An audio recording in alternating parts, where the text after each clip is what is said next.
All right, good morning, everybody. Welcome back to our Texas Plans Legislative and Advocacy Summit, the virtual edition. For those of you that were able to join us yesterday, I hope you found it rewarding and useful, and I think we're going to see a lot more of that today as we head through the morning.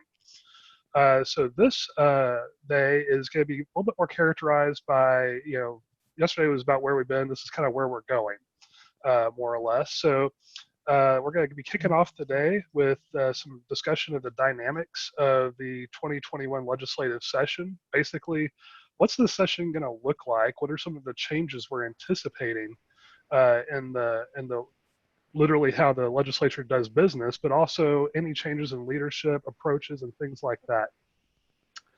We'll also have a great discussion about reality, alternative reality, facts, and fiction. And this is dealing with something I'm sure that most of us have dealt with in our daily careers and our communities, which is how do you actually do the things that you do? You've seen several surveys come out from APA Texas, and part of what we're trying to do is dispel some of the myths about how planning work is done in Texas and the issues that we're facing. As we head towards mid-morning, we'll be talking about advocacy tools and training. The big theme of this is that advocating for planning and advocating personally is much easier than you think, and you shouldn't feel intimidated as you embark on this effort. And then towards the end of the day at almost 11 o'clock, we'll be looking at an advocacy strategy for 2020 and 21. And this is looking at how we communicate, how we partner, and how we become effective advocates going forward. And then we'll wrap up with something that sounds like a lot of work, but really isn't. And that's our next step, schedule, and assignments. This will involve a discussion about what do you do now that you've learned a bunch about what's going on, and how do you move forward? And then we'll be wrapping up with just some brief closing remarks. With that being said, we are ready to get started, and that will be with Chris Sanchez, Senior Partner with Salient Strategies. Chris? Hey, thanks, Chance. Appreciate it. Thanks for having us today. Let's see, get my screen shared here. Karen, do you mind dropping your screen share so we can get on there? There we go. All right, there we go. So first of all, thanks for having us today. We really do appreciate it. I'm joined today by my partners at Salient Strategies. First of all, let's start with who we are. My name is Chris Sanchez. I'm a senior partner with Salient Strategies. Have been working in the legislature from 2007 to 2018, where I left the legislature and joined the lobby world. Started my own lobby firm, and then earlier this year joined up with my partners here at Salient, and we've been going pretty hard ever since. My areas of expertise include the budgeting process. Obviously, that's a very big deal in a state like Texas where we have a very large budget, but also transportation and government technology. Those are two areas that are always going to need some help in. So that's kind of where I led my expertise, and that's kind of the areas that I work in for here at Salient. So I'll kick it over to my partner there, Andrew Cates, to talk a little bit about himself there. Hey, can y'all hear me all right? Yep, good. Okay. Hey, my name is Andy Cates. I am, I guess I have a one-up on these two, that not only am I a lobbyist in the hated profession of being a lobbyist, but I'm also a lawyer. So it's kind of a double whammy of people not liking me most of the time. Also, just like Chris and Dustin, I've been in the Capitol for a little while, probably a little over a decade at this point. Started out in the House Criminal Jurisprudence Committee, and then I've worked in a handful of associations since then, notably the Texas Association of Realtors and the Texas Nurses Association. Like I said, I am also an attorney, and my expertise, my specialty as an attorney is election law and campaign finance and lobby law. I wrote a book on that as well. So happy to be here, happy to help out, and I'll jump over to Dustin. Thanks, Andy. Thanks, Chris. Good morning, everyone. Membership, happy to be here. Pleasure to be serving at your behalf. By way of background, my name again is Dustin Cox, and I've got a graduate degree in business. Similar to both these guys, I hung my hat at the Texas Capitol for about a decade, working on a number of different issues from Ways and Means and most recently public education. I've got experience in terms of APA's membership and needs. I've got experience in grassroots advocacy, coalition building, and stakeholder engagement, and looking forward to continuing to deploy these legislative strategies that we have been discussing, and hopeful to get some more input from you guys today throughout this conversation. Thank you. Right. So we were hired by APATX literally just a few weeks before COVID actually hit. So the strategies that we were going to implement for them obviously had to take a little bit of a back seat while the pandemic was raging and everybody was trying to scramble to find out what was going to come next. So we are really happy to be on board. Our plan here is to help you all prepare APATX for the next legislative session by creating a legislative outreach plan and helping develop legislative goals for next session. Obviously, when you're going into session, you want to know what you're going to do, but it's also more important to know how you're going to do it. So we're going to come on board and we're going to help you all today kind of lay out that plan, see what that plan is going to look like and how we're going to implement it going forward. So kind of like Chance said in the intro, to kind of know where we're going, we need to know where we've been. So what's changed since the last session? And the answer is, well, pretty much everything. As of right now, there are already 14 non-returning members with an election to come. Obviously, there's been a global pandemic that's affected every part of our everyday lives, from going to the grocery store all the way up to national defense. We've seen a collapse of oil prices, and in a state like Texas, that's obviously a major blow to our state's economy. So we're going to have to know how we're going to respond to that when oil prices fund everything in Texas, from transportation all the way to public education. We've seen an increase in domestic tension related to racial injustice. Obviously, that's become a very heavy topic politically, but the policy behind that is also going to have to be addressed once the legislature meets next session. We've obviously, like I mentioned before, we're going to have an upcoming election here in just a couple of weeks. And I don't know about you, but I'm tired about seeing political ads on TV all the time. But that's going to be something that's going to be impacting how the next session is going to look as well. And we'll get into more details on that a little bit later. On top of all that, kind of a nexus of how these things have kind of all collided, we've also seen a rise in unemployment in Texas for the first time in a very long time. And although things have gotten a little bit better in the past couple of weeks, we are still very high above where we normally are as far as our unemployment rate. And that all leads us to about a $4 billion budget hole that the state's going to have to fill, thanks to a decrease in sales tax collections and other related expenses there. So we have a lot of work to do next session as far as the state, but a lot of underlying issues as well that are going to have to be addressed. So what's been going on at the Cap? Chris, if I could just interrupt you, Sure. We're not seeing your screen. Oh, I'm sorry. Yeah, we're seeing you talk.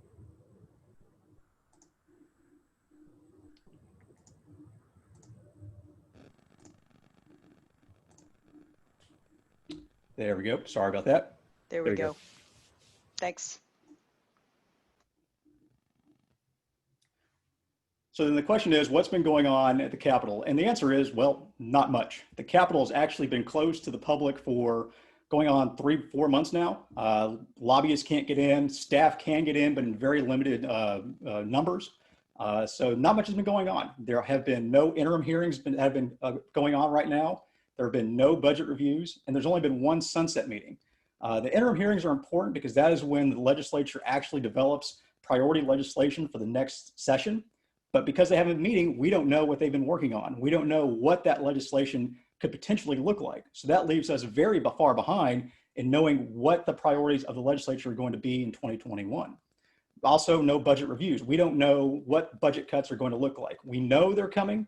We don't know to what degree, and we don't know where those cuts are going to come from, but we know they're going to be there. And for the sunset hearing, there was one hearing. It was an organizational meeting, but it quickly devolved into an argument about whether or not you should wear a mask indoors, and nothing was done after that.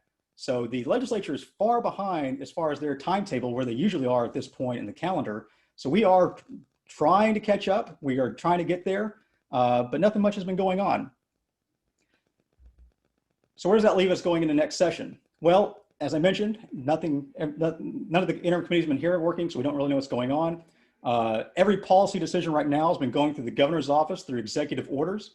That has led to a lot of members being upset about being left out of the process. That has left people in the public being upset about not being part of the decision-making process. So you are going to see probably some legislation next session that curtails the governor's abilities to respond in an emergency. Sorry about that.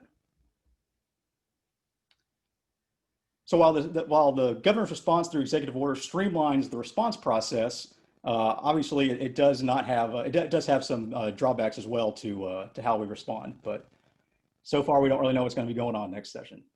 But that's also good news because nobody else has been able to work on their issues as well. So obviously it's all bad news, and it's not necessarily all bad news. Now is the time to really start to be engaged with members. Members are finally coming around to what's going to be happening next session as we get closer to January, and they're looking for resources. They're looking for people to bring them issues that they're aware of. They're looking for resources to build potential legislation next session. So your timetable is really going to be important as we go forward in getting out and advocating to legislative members. Pre-election is the best time to advocate. Andy always has the best line that I always steal. He says that legislative members need you right now more than you need them. But once session starts, that dynamic completely changes. Don't you agree, Andy?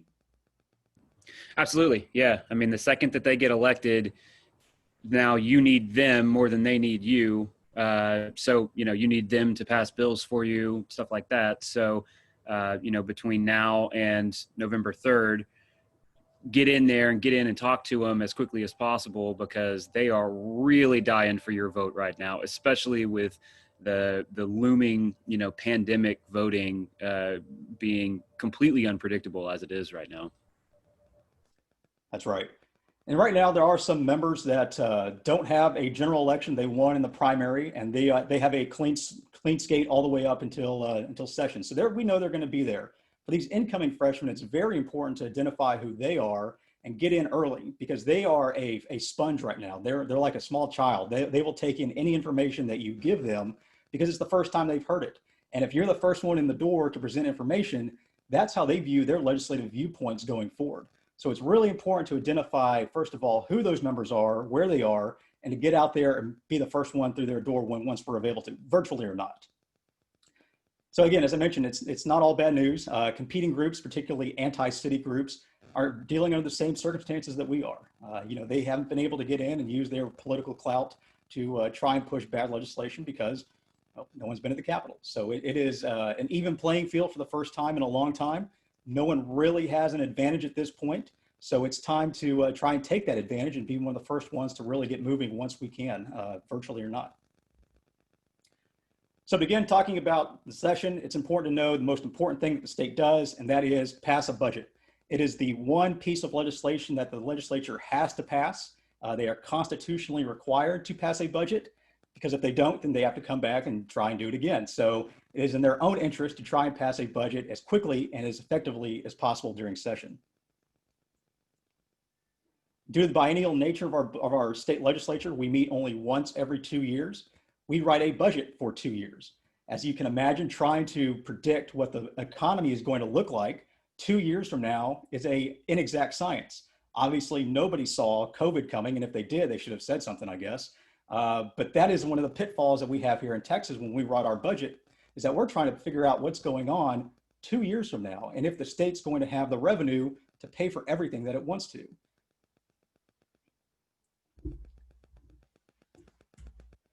So taking a look at the state's financial outlook right now, the state's budget for 2020-2021 is $248 billion. And that includes general revenue, it includes general revenue that's dedicated for specific purposes, and it includes federal funds. Unfortunately, as we all can realize, all the economic indicators for 2020-2021 are very down. We are not expecting that to come up anytime soon until maybe the later half of 2021. So it is going to be some lean years going forward in the budget writing process for the foreseeable future. As I mentioned earlier, the price of oil has collapsed back in April. It started to rebound a little bit, but the comptroller's office is still expecting us to have the price of oil average about $41 a barrel. And at that point, that is still a very lean budget that the state gets from those tax revenues. And at that point, you know, we're looking at a 36% drop in oil and gas taxes that are going to be collected from 2020 to 2021. And those revenues are used to pay for transportation, they're used to pay for public education, and they help the state replenish its economic stabilization fund or rainy day fund. So all that kind of compiles into a $4.5 billion shortfall. Sales taxes have been able to rebound a little bit in the past couple of months, but because business travel is still projected to be nearly non-existent, hotel taxes, alcohol taxes, motor vehicle rental taxes have been better in the summer months. The winter months could be very lean due to the lack of business travel. And for our cities in particular who benefit from those increase in those tax revenues, they're going to see some very lean times as well, not just at the state level. Sales tax collections from sporting events, concerts, and festivals are projected not to reach pre-COVID levels for the entire biennium of 2021-2022. So when I say COVID impacts everything, it is impacting everything for the foreseeable future, at least in the state's projections of what the economy is going to look like. You know, the Cowboy season starts this weekend. They're expecting attendance to be only capped at about 25% going forward. Hopefully that gets better as the season goes on. But for now, at least, for major economic and tourism dollars that pro sports provides for the state, those dollars are not going to be there going forward. So I mentioned a little bit earlier about the Economic Stabilization Fund, that is better known as the Rainy Day Fund. Some people see it as a state's savings account. Its purpose is to maintain funding levels at particular levels due to drops in the economy. And this is obviously a drop in the economy, so the state does have some impetus there to try and spend that money. However, the Economic Stabilization Fund is also very politically charged. A lot of members, particularly on the far right, do not want to spend that money because they'd rather cut the budget than maintain spending levels. We've seen in the past that in other lean economic times where the state will spend that money for very serious issues. They used it in the past to maintain funding for public education. They've used it for transportation. They've used it to address drought. So when the state is facing an emergency, this is their emergency fund, and we are obviously in an emergency. Now, whether or not the political will is there to spend the money, that is another thing to be decided. It's projected to be at the end of the year at about $8.8 billion, so more than enough to cover the shortfall in tax revenue. But again, whether or not they want to spend it is another issue altogether. So obviously it's more bad news, and the answer is yes, but there has been improvement. Unemployment has fallen dramatically from 13.5% to under 8% now. Sales tax collections are almost back to June of 2020 levels. January 2020 levels. And the August sales tax collections continue an upward trend that we've seen in the past couple months. So things are returning back to normal. We are expecting them to continue to get better, but you know, with the variables that are out there with COVID, that still remain to be seen. Let's see what we see.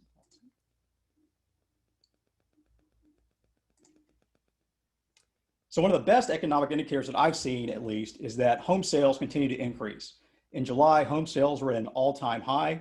We've seen an increase in the issuing of residential building permits. So things have really started to come back around to close to normal, or at least as normal as they've been in a really long time. They still have a long way to go before session. So we have a question here from Kim Mickelson. Any advanced prognosis of economic stabilization fund distribution that would affect SB 7 from last session, the state flood plan? That's a great question. At this point, I believe the distribution should remain the same because that's constitutional, as close as they can, because that's constitutional. Whether or not the state does some creative accounting to fully fund it remains to be seen. In times like these, we have rules and constitutional rules for how we spend the money, but those rules can obviously be suspended or they can be changed. This state is very good at that as far as saying they're going to spend money on one thing and then next thing you know, it's being spent on something else. That is just kind of the nature of the appropriations process here in the state, particularly during tough economic times. So going into one of the biggest stories in the next couple of months is the election. I don't know if you guys have noticed, but there is one coming up pretty soon in a couple of weeks. So, and that affects everything that we do in Texas. All the conversations that we're having now about policy priorities, things that the legislature could be working on, could obviously change very drastically in the coming weeks, depending on the outcome of who wins the election, not only at the national level, but at the state and local level as well. So as I mentioned, November's outcome impacts everything. Like the economy, there are thousands of variables and scenarios that could play out in the coming weeks. Despite what the polls say, the presidential election still has a long way to play out. And seeing how our news cycle works, one week is very different from the next, which is very different from the next. And with all the news that's coming out about everything, who knows what it's going to look like from now? Who knows what it's going to look like next week? And all those things are going to apply to what we talked about at the Capitol in 2021. 2 months seems like a lifetime these days. The most likely scenario here in Texas is that the Democrats significantly closed the gap in the Texas House. Currently, it is 83 Republicans, 67 Democrats, but for the first time in a really long time, the Democrats have a real shot, at least prior to the election, to try and gain control of the House. And if not, significantly close that gap to where the Republican Party has to work closely with the Democrats in order to get things passed. The Republicans had a high of about 101 members, I believe, back in 2013, 2015, and they were able to pass whatever they wanted. It was just a formality to hold the vote on the floor. But as those numbers quickly became closer and closer and closer, you did see a little more working together between parties because they needed a little bit of crossover support for some of the major legislation here in the state. And if those numbers get very close, I think the last time they were that close, they were very close was in 2009. I think it was like a 2-seat difference between parties. One, you barely saw anything pass that didn't have some sort of bipartisan support. And two, you had to because the numbers were so close. That's also when we saw a change over in Speaker of the House back in 2009, when Joe Strauss with a couple of Democrats was able to gain control over Speaker Tom Craddick, who was there for a couple sessions and was the sitting Speaker of the House and was removed thanks to that bipartisan support. So then what happens? If, let's say the Democrats do gain control of the House, or at least they make the numbers a little bit closer. What does that look like? If that happens, it's very possible the House elects a Democrat as Speaker of the House. And at that point, you only need a handful of Republicans to vote for a Democrat Speaker. But without a true majority, the House probably remains a Republican Speaker. So if the Republicans maintain a majority, let's say they're able to keep, a 4-seat majority, they'll probably maintain a Republican Speaker of the House. If not, it'd only take 4 or 5 Republicans to split off and go vote with the Democrats, and we could have a Democrat Speaker of the House. If that happens, and the Democrats gain a small majority, it's almost certain that they will have a Democrat Speaker of the House. I don't see a scenario where with a small majority that a group of Democrats split off and join with Republicans to vote in another Republican. So it's very likely that if that happens, we will 100% have a Democrat Speaker for the first time since, first time this century, actually. It's been since 99, 98, since the Democrats. Yeah, last one was Pete Laney. Yep. And I just wanted to toss in that you may have heard, around in the news that a lot of people are, a lot of political action committees are dumping a bunch of money into Texas, specifically for the purpose of trying to flip the House. And while yes, their goal is to flip the House, the real goal behind that is, sure, it's to have a majority, but really the goal is to influence redistricting. That's supposed to be happening this session. They want to be able to redraw the maps to favor themselves this time around. So on top of all the other issues that the state will be looking at, I forgot about redistricting, which obviously is the once every 10-year plan that we do to redraw our legislative and congressional maps. That is obviously a very large political issue that usually ends the state up in court, federal court, for quite a while. So we are looking forward to that as well. So then what happens? Let's say we get a Democrat speaker. The Senate obviously is still very Republican, and we have a Republican governor here in the state, which is not going to change anytime soon. What's going to happen then? Well, chaos. It's going to be a gridlock system potentially. You're going to see a situation where the Senate's going to pass very far-right legislation, and then the House will come in and they might pass something that's a little more moderate. They might pass something that's a little more liberal. And then what? If they're at an impasse and nothing gets passed, where does that leave us as a state to respond to COVID, to respond to the economic downturn, to respond to redistricting? It's all going to have to play out in this chaotic cats and dogs living together scenario where everyone's going to have to try and work together. But judging from the recent history of the Senate, we shall say, that is obviously not the case when it comes to working bipartisanly. So in the House, change is the only constant. The House is continuously changing. House members are getting younger. The membership is getting more diverse. You're seeing a lot more of minorities. You're seeing a lot more women get elected to office. It is not the old white-haired white guy getting elected into office these days, primarily in the urban areas. That is a dinosaur at this point. It just doesn't exist.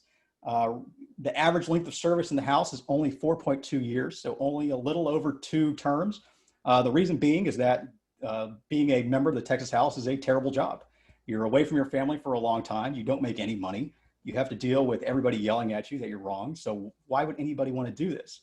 Obviously, being a member of the House is a great stepping stone to other offices or to a better job somewhere, but it is a terrible life to have to live for very little pay and a lot of stress. So we're seeing a lot of turnover. We're seeing a lot of members who have been there for quite a while will start to walk away because they realize that there's neither nowhere to go, there's nowhere to go up. Their congressional members not leaving anytime soon.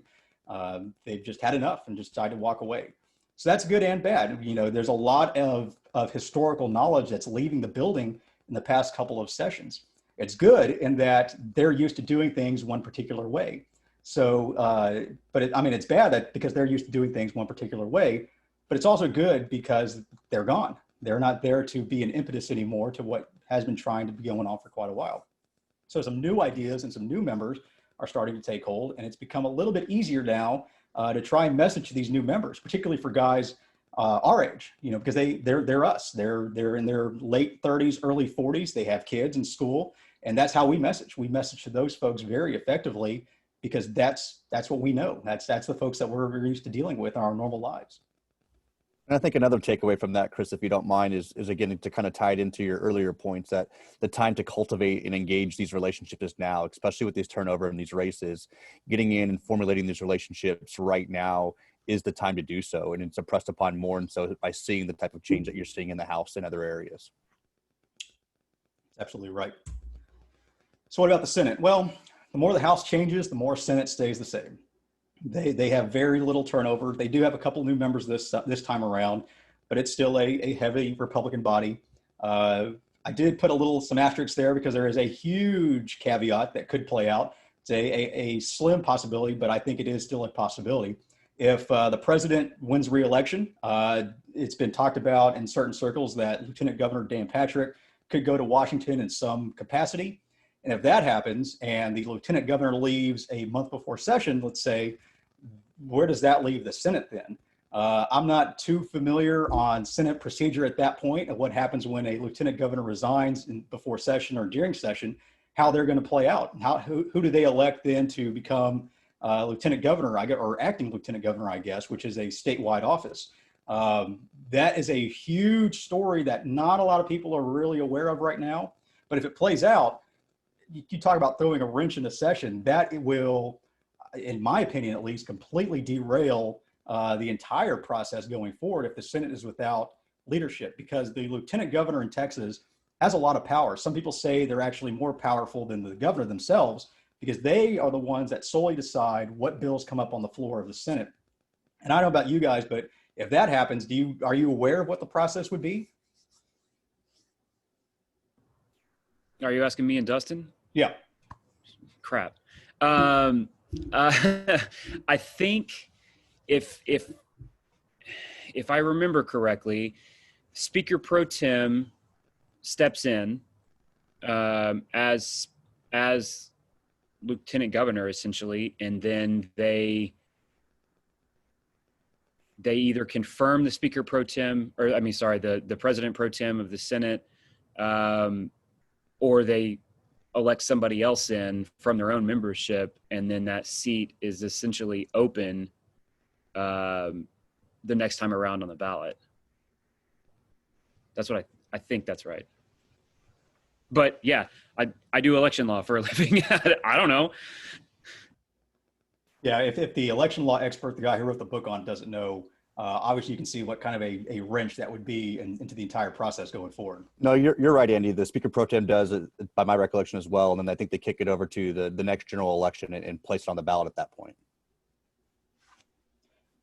So getting into the specifics of APATX and what you all are looking at next session and kind of the situations or the circumstances surrounding what your legislative priorities might be.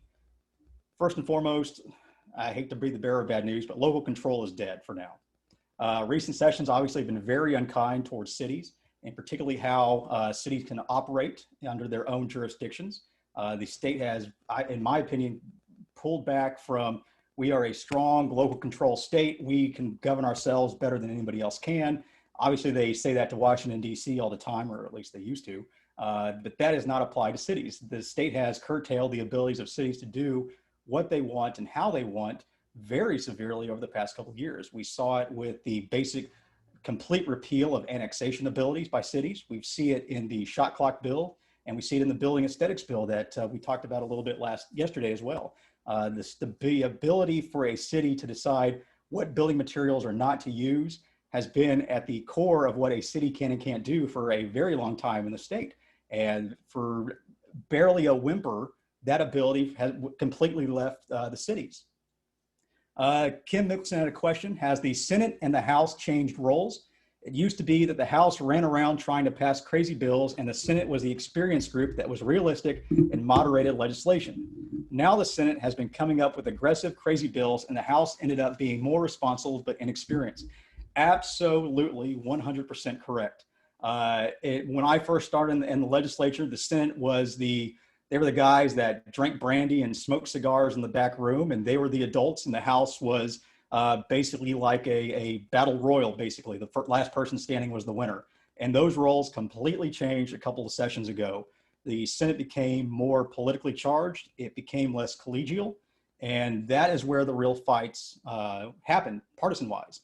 The House, overnight, it seemed, became the place where everybody got along and everybody was friendly, and both parties went out to lunch together. And it was a weird dynamic to see happen overnight, because that wasn't the case for the entirety of the state's existence. The Senate was the place where bad legislation that made it out of the House went to die, or at least to get better.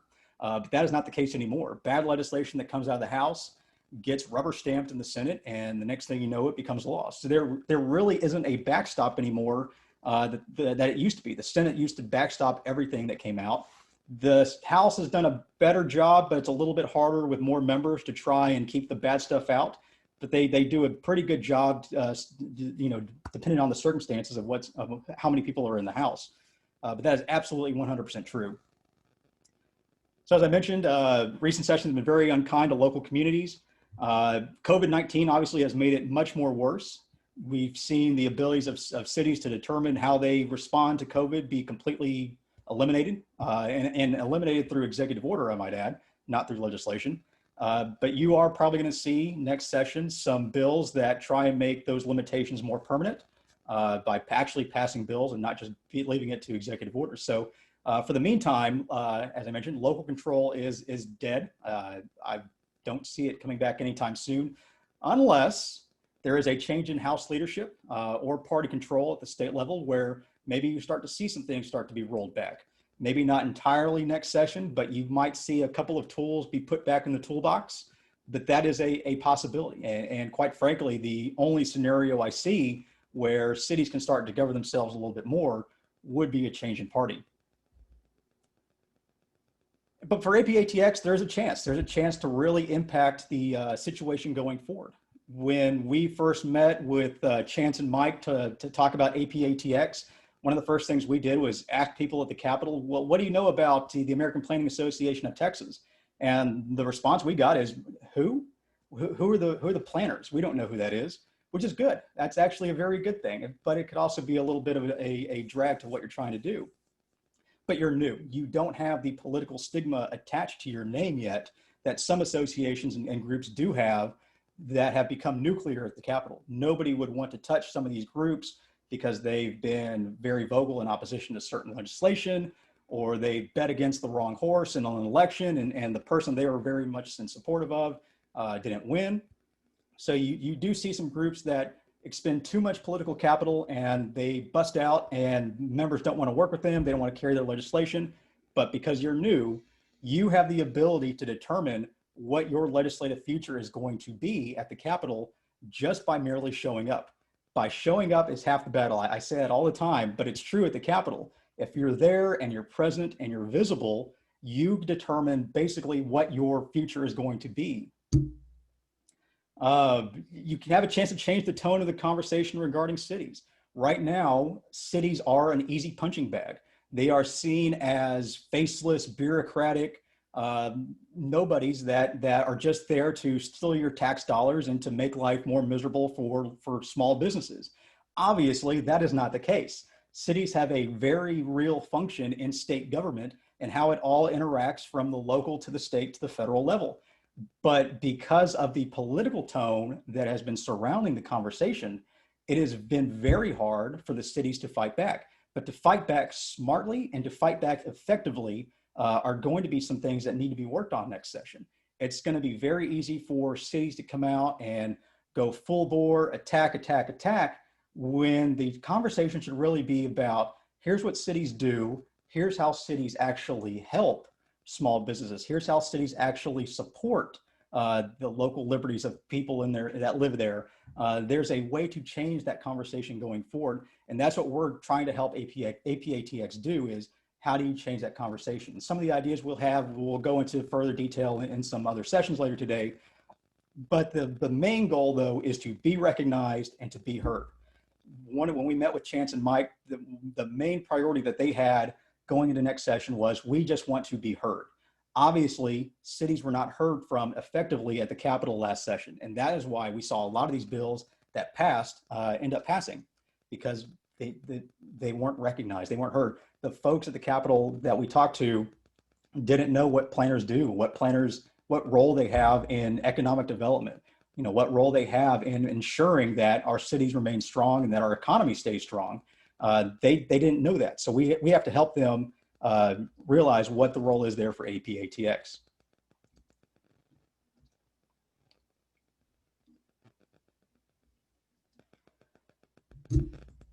So now what? What can we do? Again, we'll go into this in a little further detail in a couple sessions. How do we advocate, one, in general, and two, how do we advocate if we can't meet in public?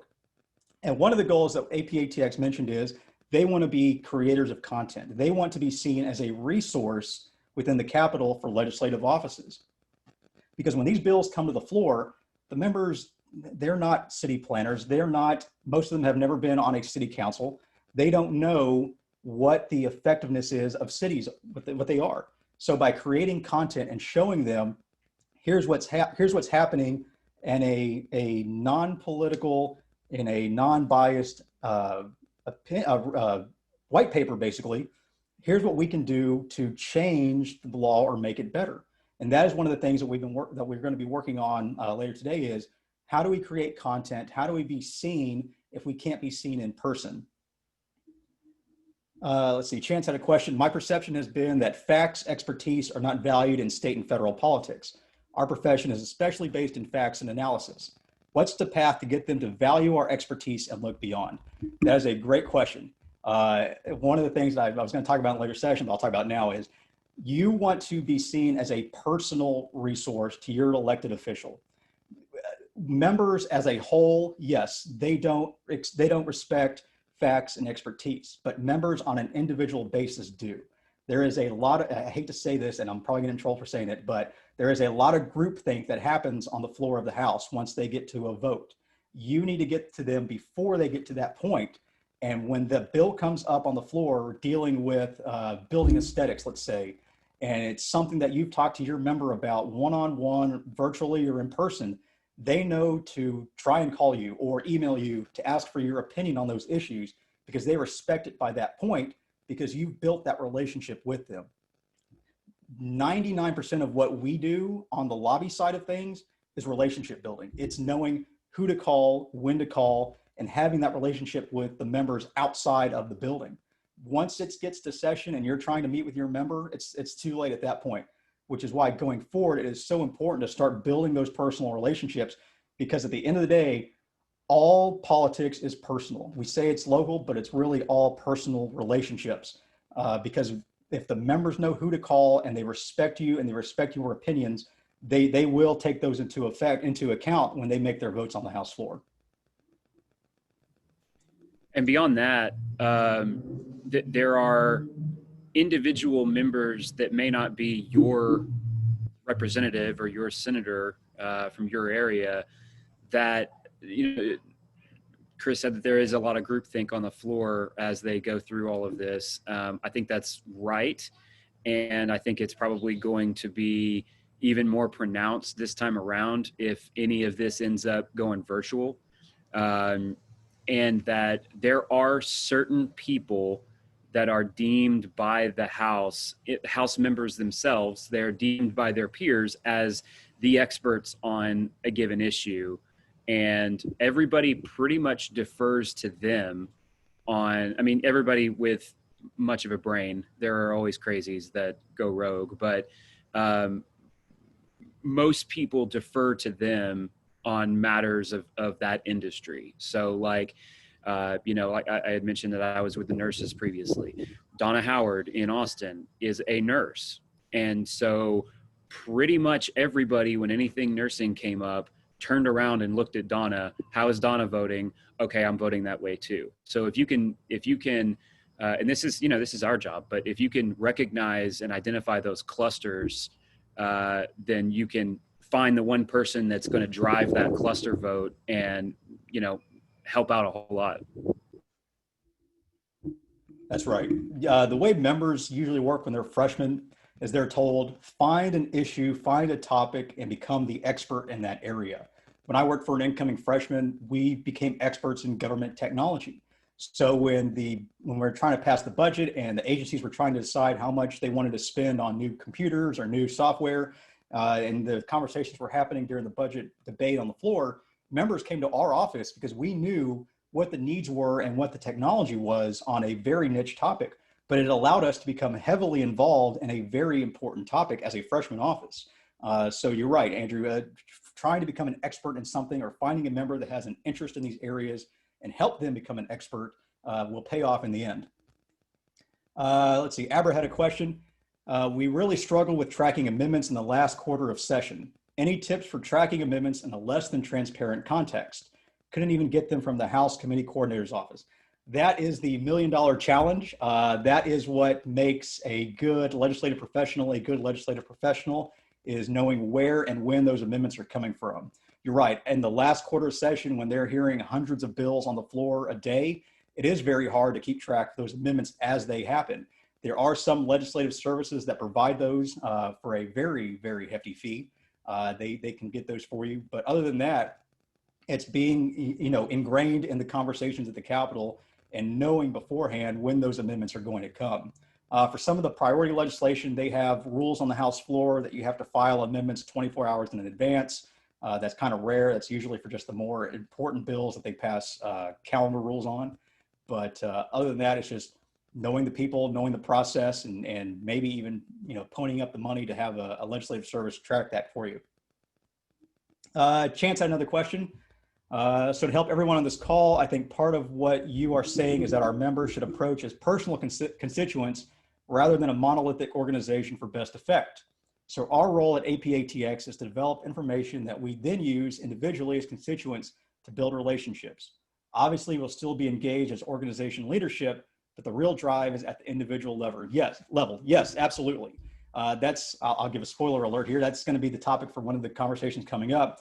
Is you yourself as a constituent are 100 times more successful in advocating than we are as hired gun lobbyists, because that member, like Andrew said, needs you right now more than you need them. That member is going to see you at the grocery store, so they will do everything they can to try and meet with you, whether that's in person or virtually. They want your support. They need your support, because if they don't have it, they're not going back to Austin. So it is 100% in your own effort, in your own benefit, to try and advocate as a constituent to your own elected official.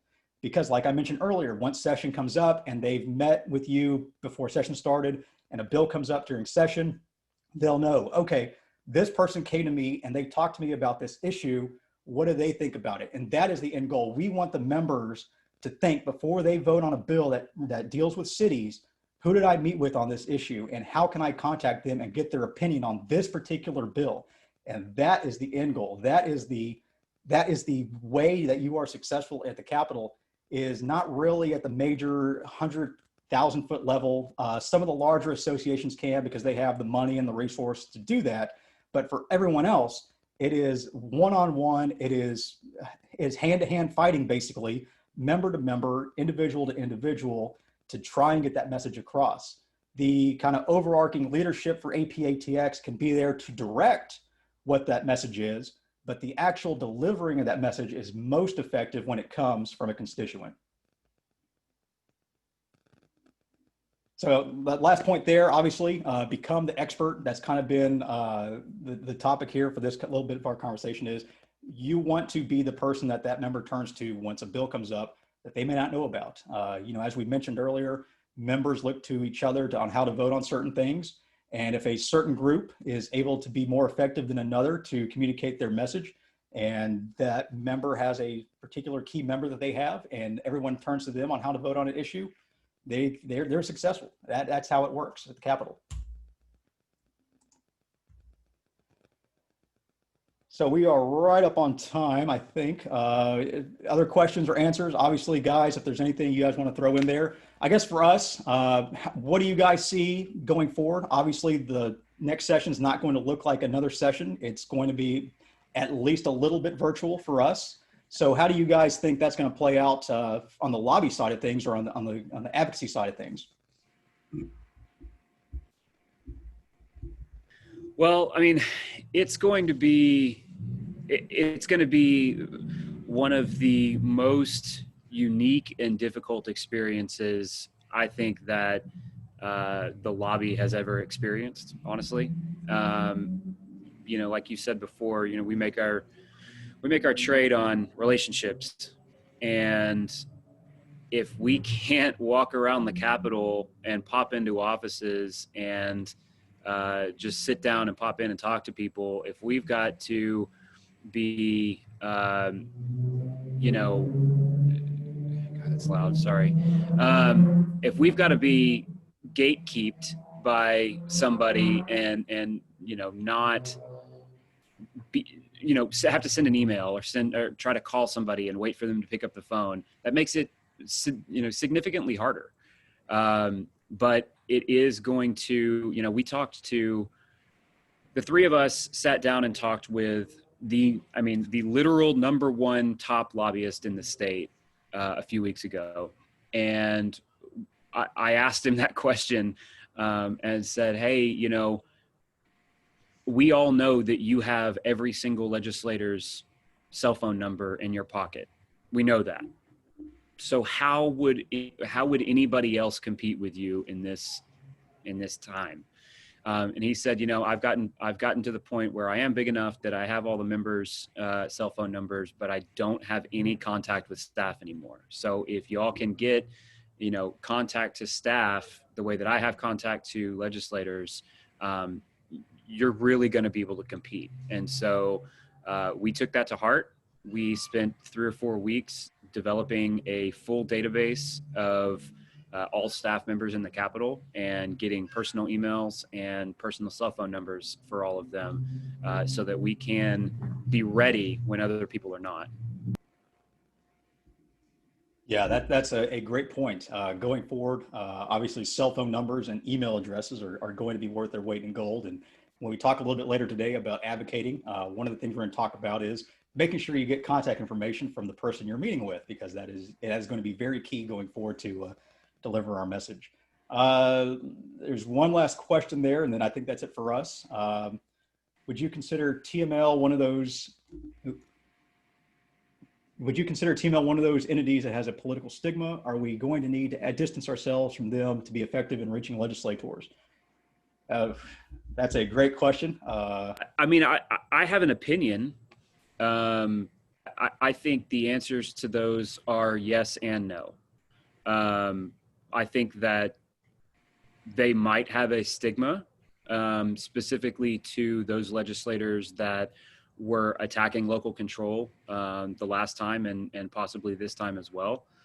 I don't know that distancing will help by any means. I think, you know, like I said, the people that were always going to be against local control and cities and counties are still going to be. And then there are still going to be people that are not, and that rely on TML to, provide them the information that they need. And so I think engaging with them early, often, and having a seat at the table really only benefits APA, I think. And then last question from Abra, can we get to the point where we have strategic member targets for APATX? Not sure who to target for relationship building. Yes, obviously, if you can have a chairman of, let's say, state affairs be someone that supports your issues, that's very important, because a lot of issues that deal with cities go through state affairs. If you have the chairman of urban affairs, the chairman of county affairs, those are the main committees that will see your legislation at some point in the process. So being strategic in who you target is going to be key. Ensuring that you have a constituent in those that is part of those districts is going to be key as well.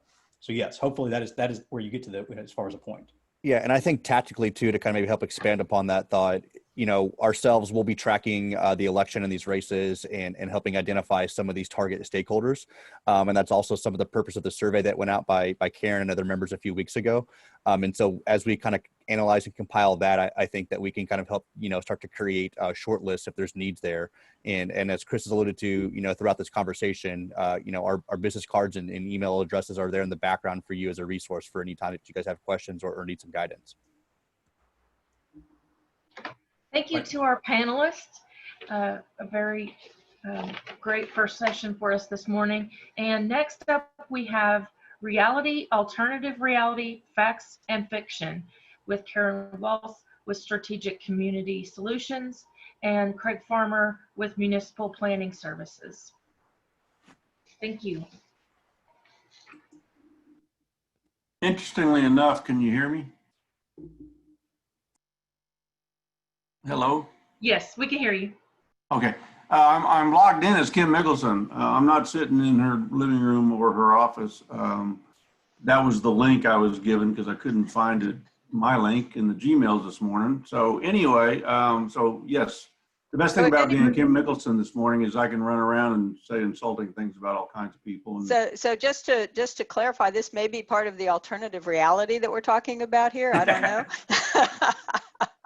But I do know that I'm Karen Walls and that's Craig Farmer. So, and so we will, hopefully all of you can see the screen. It should say reality, alternative reality, facts and fiction. And hopefully you all can see that.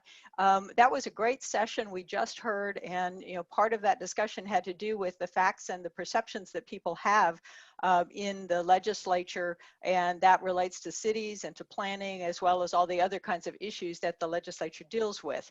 So here in Texas, of course, we like to have tall tales, and I think we've all grown up with Pecos Bill and all those other ones like that. And I've been noticing that especially recently, there have been a lot of tall tales about what planners and what planning is about in Texas. And I've tried to put down just a couple of them, which I think you might recognize, that planning might be a UN-backed plot to take away people's homes, cars, and children. It could be a sound private sector business practice that the public sector ought to use too and would be better off if they did.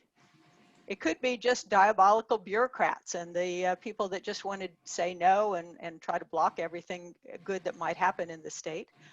Or it could be a reflection of what people, businesses, and property owners in a particular city want for their own community. It could be something that people think only happens in the People's Republic of Austin. Or maybe it's the basis for prudent management of the public tax dollars. I'm sure that all of us have heard one or probably all of these perceptions during the course of our career. And one of the things that we're trying to do this year with APA Texas is separate the fact from the fiction. And a couple of the questions that you see here on the screen are ones we have focused on first. What do planners really do? And what do they think about planning in Texas? That's one question. Secondly, we know about the bills that were passed last year and 3167 being especially problematic. So we wanted to understand, how do Texas cities and counties actually handle subdivision and platting? And then what are the real effects of decisions about building materials? Those three questions are ones that we are trying to figure out what the facts are, what the reality is, and also that we recognize, or we suspect, that it's not the same throughout the state, and that the impact on Texas itself and on individual Texans isn't really well known. So over the summer, we have done a couple of surveys, and Craig and I are going to try to share the results of those with y'all here during this session. And we've got a lot more that we could talk about, but we're going to try to just hit the highlights for the time that we have this morning. So I'm going to start out by talking about the survey that we did in June of the APA Texas membership. And so that's that first question. What do planners really do, and what do they think about planning in Texas? So we did a survey in June from the 1st through the 20th. We got about 224 responses, and there was pretty good geographic distribution, as you can see from the slide here on the screen. So the results that we heard, the responses come from all over the state, and in generally good proportions to where the membership is. We asked what kind of role the people have who responded. Not surprisingly, most of the people were government staff members because that's most of our APA membership. But you can see there were also other folks who responded, including mayors and city council members who are APA members. In terms of the respondent characteristics, I found these to be really interesting. One, I was happy to see that the largest share of our respondents were in the millennial generation, with the Gen Xers being the next up and baby boomers in third place. So I'm happy to see that this is reflecting people who are in the profession and who are going to continue in the profession for some time. It's also interesting to see that people do not, it is not the case, as some might think, that all planners are Democrats. You can see from this slide here that 37% say that they are generally Democratic, but there's a larger share of people who either say Republican, Independent, or no affiliation. So it's not the case that that planners are all one-sided when it comes to political perspectives. We asked folks about what kinds of tools they use. You can see the results on the screen, and I'm not going to talk about every single one of these items, but we think from the standpoint of APA that those tools and techniques that most people use frequently, like subdivision and platting, are ones where we're going to need to focus a great deal of attention because it's going to have a big impact statewide. Some of the others where people don't use them very often, or in fact they're only used in certain places or certain kinds of communities, we can probably look at a more tailored way of responding to any kinds of legislation or proposals that might be coming forward. We asked people, how have growth and change affected your community in the past 5 to 10 years? And what's really interesting here, and probably not a surprise to those of us who are involved in planning, that nearly half of the respondents have said growth and change has made a notable change to the character of our community. That's a big thing because it means that what happened before, or the processes or the ways of making decisions from before, are not necessarily going to be the ones that are effective and successful because the communities are changing. So we need flexibility coming out of that. This is a chart that shows the responses from all kinds of communities. We broke that down a little more to see that this really depends on what kind of community you're talking about. So that question about growth that's making notable change is right here. And in this chart, I've broken it down according to the type of community. So the ones that say this the most, 60% of them, are the smaller freestanding communities that are close to a metro area. So those of you in communities where you were separate, you're now kind of the metro area is growing out to you, those communities are seeing even more dramatic changes in growth than communities in other situations. Particularly, you can see smaller freestanding communities don't have that response to near the amount that those folks do. Also notice that the urban or suburban communities in metro areas that are not the center city indicate we've seen significant decline in disinvestment throughout much of the community. That's really the only kind of community where we had much of a response in that way. So points to make here is different communities are having different kinds of experiences and challenges, and so they need different tools. They need that flexibility. Another question that's interesting is how diverse are the views in your community when it comes to development, growth, and character? Here, again, you've got almost a majority, 45% saying there are a wide range of perspectives in our community. Others say some groups have very different views. Some say there's a similar shared perspective. About 20% throughout the state responded in that way. Here again, when you break it down by the characteristics of the communities where they're located, there's quite a lot of difference. That comment about a wide range of perspectives is really heavily focused in the urban central cities. You can see that response right here. The urban communities that are not the central city, the smaller freestanding communities, have more of a response of people sharing a similar perspective, while you can see here the smaller freestanding communities say some particular groups have very different views from the rest of the larger community. So again, I think some of the points that we see from our survey are that the communities that we work with and the characteristics are different. The cities in this state have different opportunities, different challenges, and need different processes to build agreement among very divergent kinds of stakeholders, as you see in the chart here. The other set of questions that I want to share with you before I turn this over to Craig have to do with questions where we ask people, do you agree or disagree with this statement? And we ask these questions about 48 different issues. And so what I'm going to share with you here are the ones where there was the highest level of agreement, the highest level of disagreement with the statement, and those where it was really very much in the middle. So if you took the survey, you might recall that the answer choices you had were strongly agree, somewhat disagree, strongly disagree, or I don't know. And so when you look at the chart and the issues that are on the screen right now, these are the ones with the highest percentage of response that said strongly agree. And so for instance, that first question, it's important to consider communities' long-term viability and sustainability in making planning and development decisions today. 82% of respondents strongly agreed with that statement. So there, despite the diversity of communities that you saw in those earlier charts, there is still a strong agreement about the value system that's really underlying the kind of work that we do. Notice also that we've got comments about it's important to have many different types of housing and densities in a community, the importance of the physical pattern of a community's development on quality of life for the people who live there, on the health and well-being of those folks, and the idea that the natural environment provides important benefits to the residents, the businesses, and the taxpayers of the community. So in all of these, we have some strong perspectives and understanding because of our expertise. And so as we look at white papers and then we look at communication approaches, these are some of the things that I think are going to be important for us to demonstrate the value of planning to the health and well-being of Texans, of our businesses, and of our economy. Here are the questions where there's the strongest disagreement. These are ones where each of the statements you can see here, people in our profession do not agree with.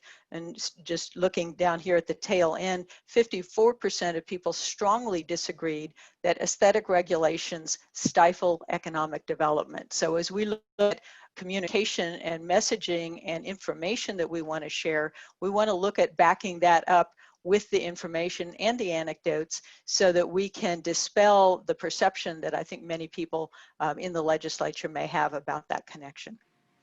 The last part that I want to share here is related to things where there was a mix of views. And so these topics are ones that we're kind of evenly split or close to evenly split in terms of the comments. And I think these are all areas for further discussion or, for instance, for education. This top item, almost all Texans today live in metro areas. almost 40% of our members disagreed with that. As a matter of fact, 89% of Texans live in metro areas. 73%, almost 3/4 of us, live in just the 6 biggest metro areas. So there's some education I think we might want to do even amongst ourselves. But on many of these other issues, there's opportunities for us to have some discussion and try to figure out the nuances in these points that can help us communicate more effectively. And my last slide, I think, is just on this last item. The use of single-family zoning should be eliminated or substantially reduced. Those of you who were here yesterday heard the presentation about housing and the discussion that Lee Battle had on this topic. You can see there's kind of a almost even split on that point, but it's quite different when you look at different cities. So in urban central cities, there's strong agreement with that statement. In the smaller freestanding communities not close to the metro, there's strong disagreement on that. So again, these are some of the tools that I think will help us in communicating effectively and clearly about the realities of our situation. So I think we'll keep going and have Craig speak about our second survey and then hold the questions until the end of this session. Craig, you want to go on from here? Thanks, Karen. You can hear me okay? Yep. Okay. Yes, I'm not Kim, for those just joining. I'm Craig. So the, you know, that last slide was an interesting one about almost half of our profession thinks that we ought to get rid of zoning because it's, you know, affecting affordable housing. Those are the kind of things that, you know, if you ask the average planner about getting rid of zoning, with the exception of a couple of them in Houston, most of them are kind of, well, no, we can't do that. So I think this is where we get into the facts and trying to understand what they are.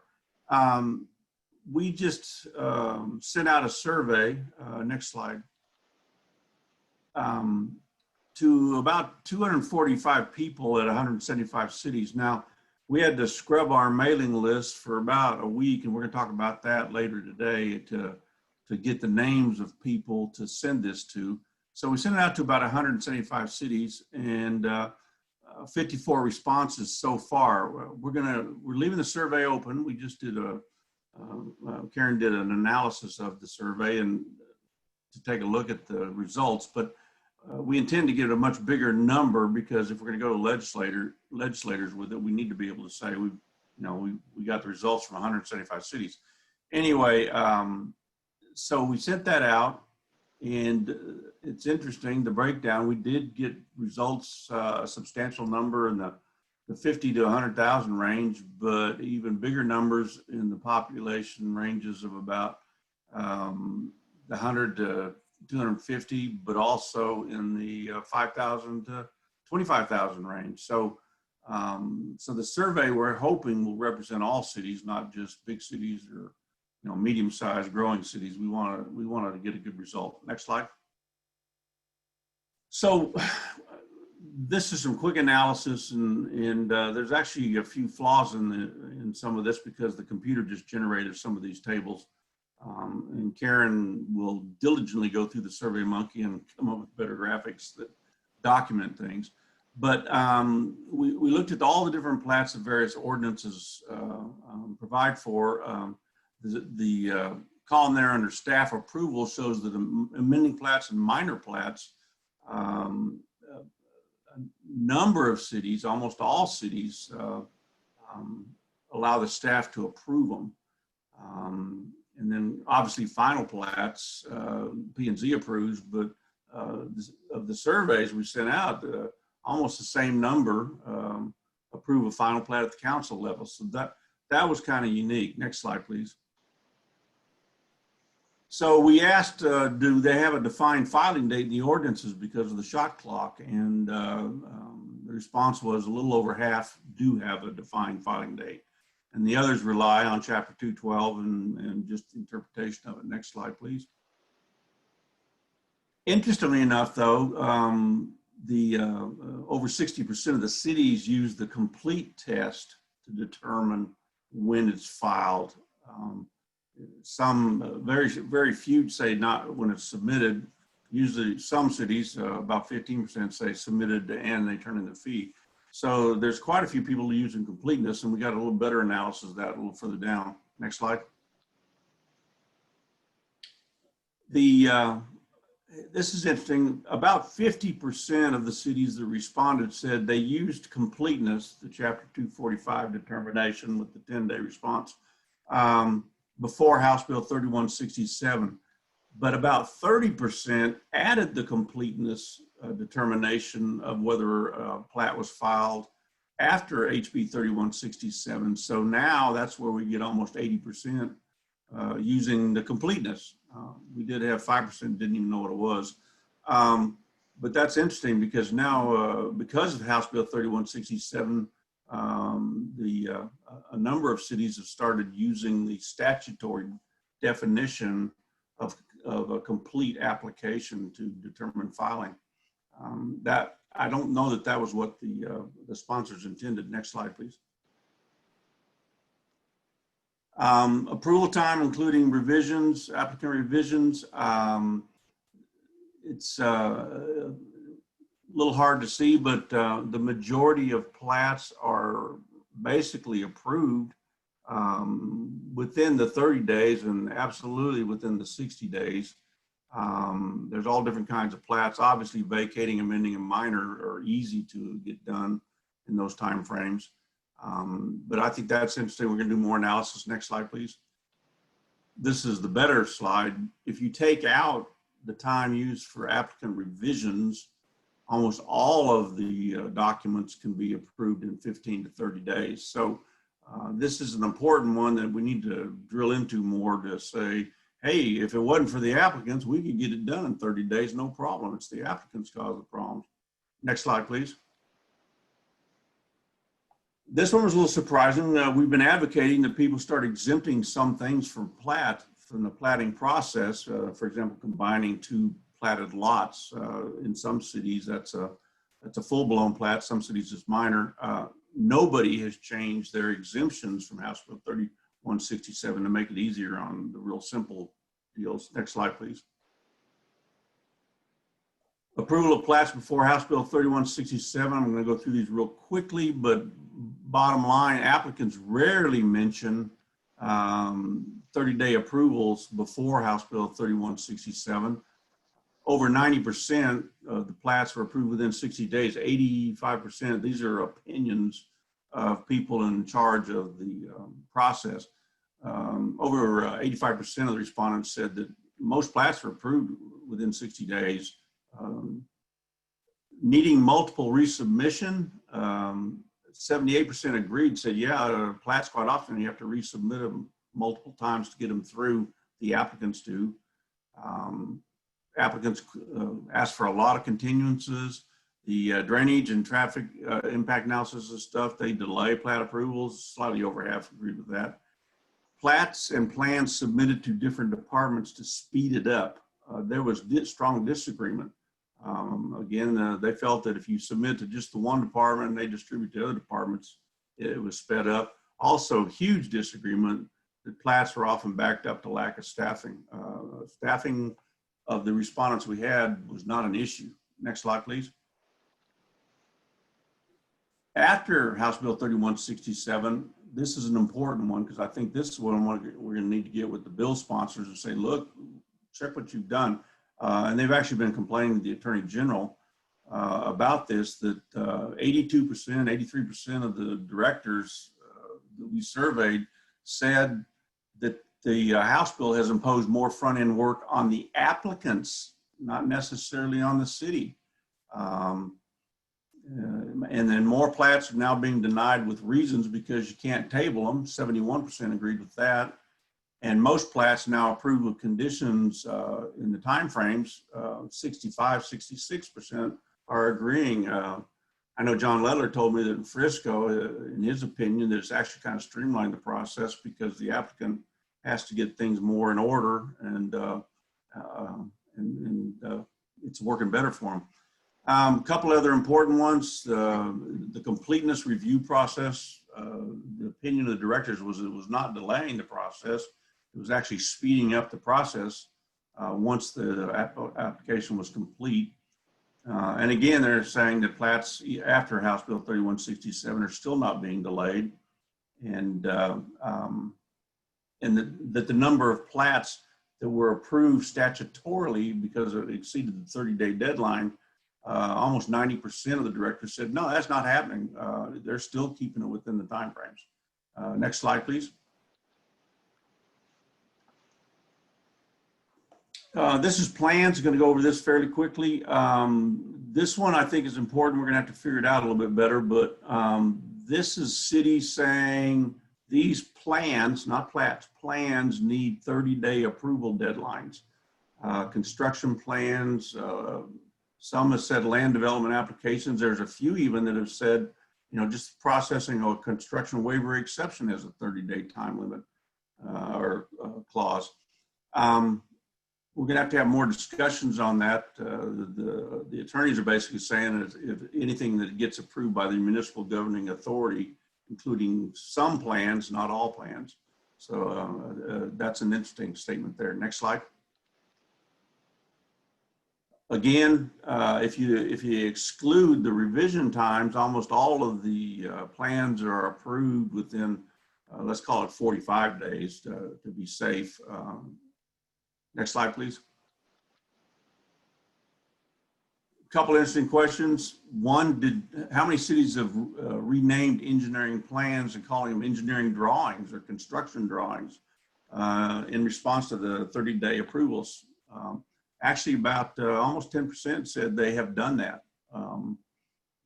Interesting. Next slide, please. Also, how many cities have separated reviewing engineering plans from plats?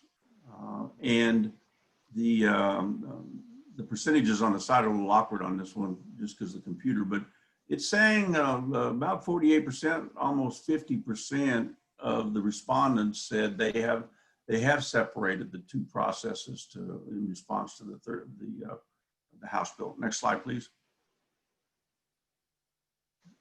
Also, we asked how many are accepting for construction those plans rather than approving them in regard to the House bill. Almost 20% said that they accept for construction those plans. They don't approve them. Next slide, please. Plans after House Bill 3167, again, plans requiring multiple submissions to be approved. 83% of the directors agree that you have to have multiple resubmissions of plans. That same 83% said the applicants rarely mention the 60-day approval requirements. I think most of them are smart enough to realize that they're going to have to work with the city to get it built, and no sense making them mad.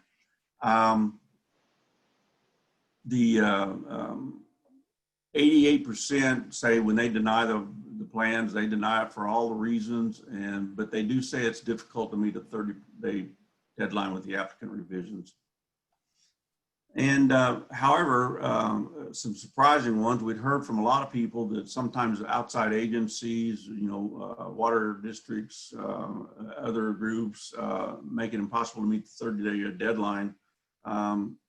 75% almost of the directors disagree, said no, they don't really negatively impact that 30-day.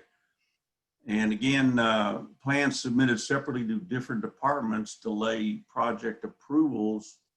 85% of the directors disagreed on that one. So, and that contradicts one of the earlier ones. So again, we're gonna have to drill into that some. Next slide, please. How would you characterize platting in ETJ, development in ETJ? And we're going to follow up with some other surveys. One of them is going to be annexation in ETJ. 50% of the cities the respondents said they have a lot of ETJ and they actively enforce it. Next slide.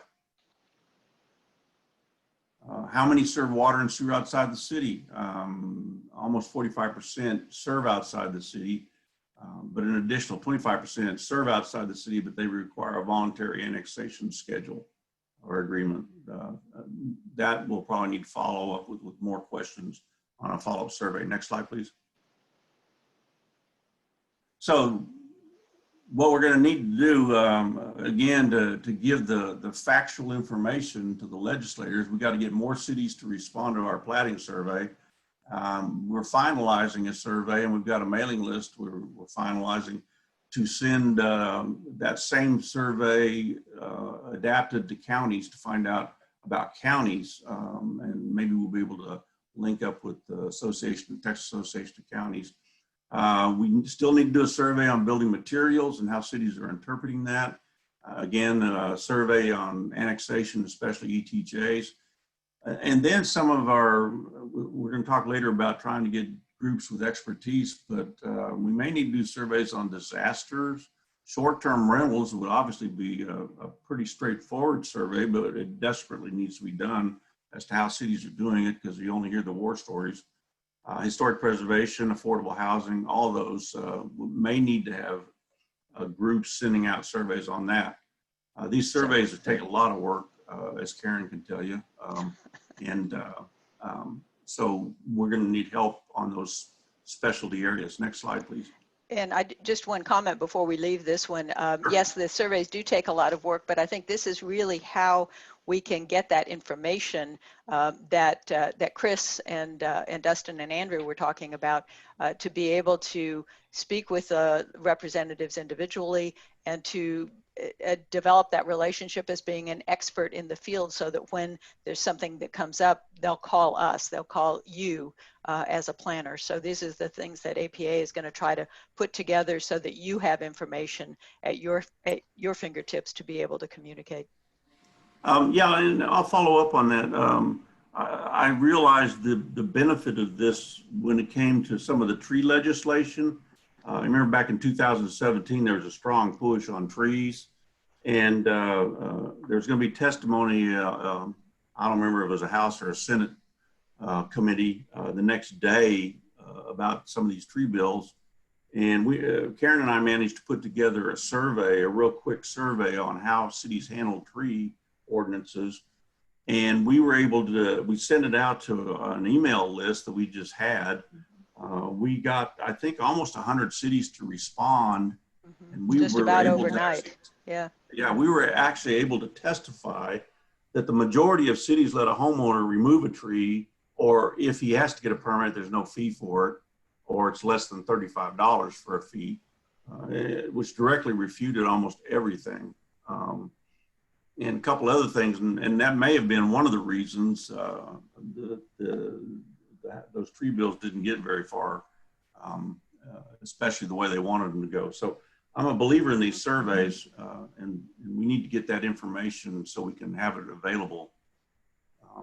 Okay, I guess it's time for questions. Yeah, Heather, have we got any questions there, Heather? Yes, we do. So Chance says, we know there's still an interest in processing efficiency at the state legislature, and our data shows the administratively processed plats, like minor plats, are typically a rocket docket. Most planners, he knows, would be interested in an option for more administrative processing options in state law. Should we consider pursuing this? Or is the authority needed already there and we need to publish some best practices for cities? Well, I'm going to take a shot at it. I think we may need to work on some best practices. You know, I'm kind of an advocate of not taking plats to council unless there's exceptions or waivers or money involved. If it meets all the requirements, just leave it at the P&Z and let them handle it. That'll save the development community and others, even under the statute, a month. I think maybe we need to work on some best practices.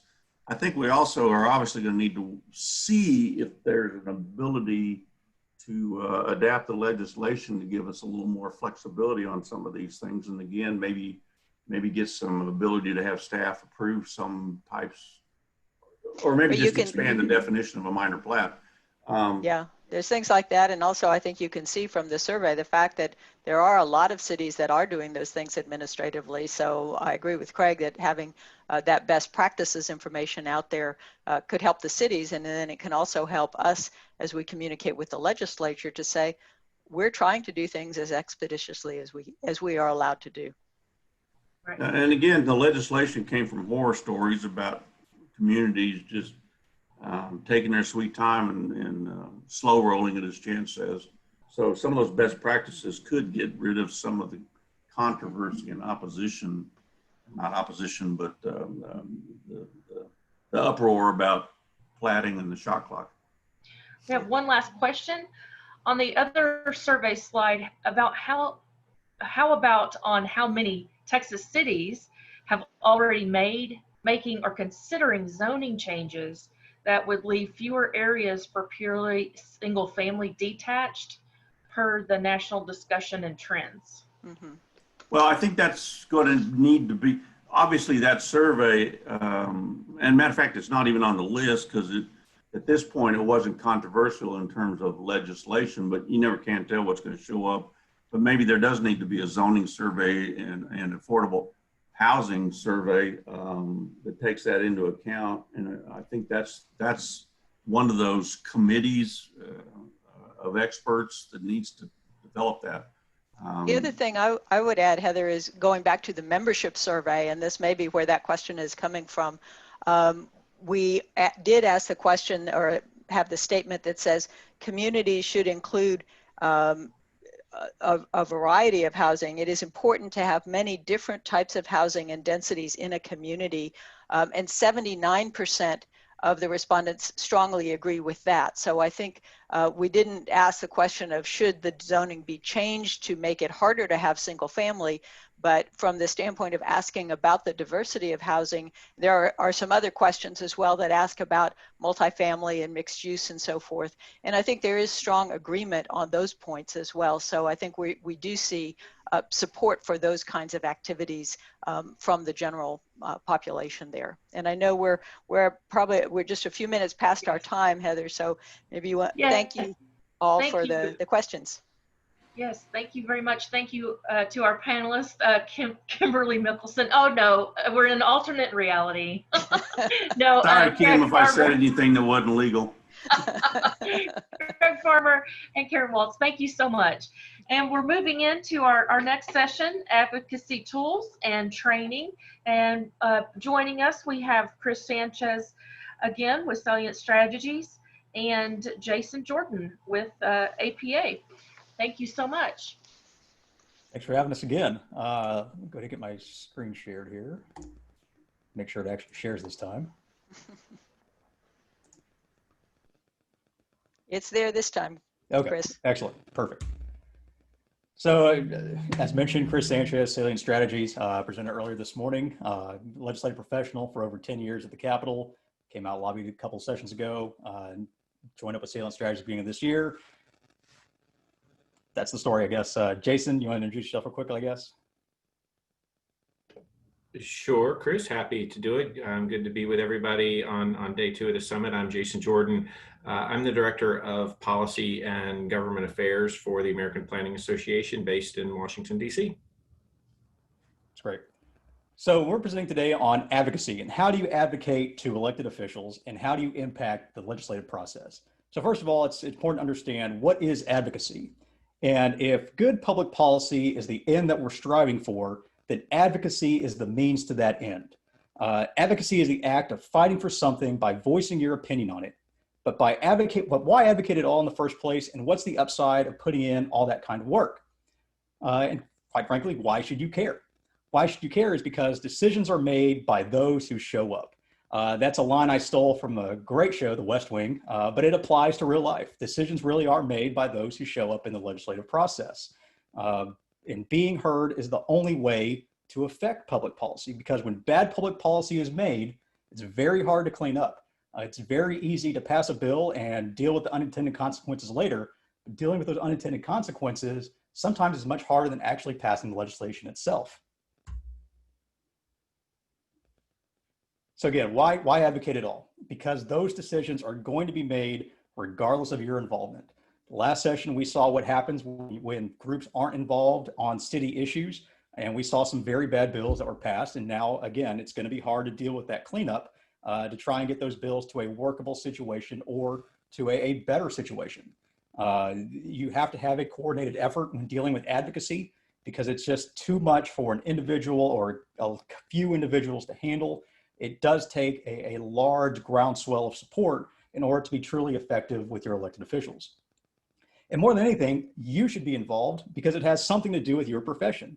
If someone was to come in and tell me specifically how I can and can't run my business, I would absolutely want to have a say in that decision-making process. So that is more than anything, and it is a bit selfish, why you should be involved is because it is affecting your profession. And if someone's going to affect my profession, you better believe I'd have a say in it.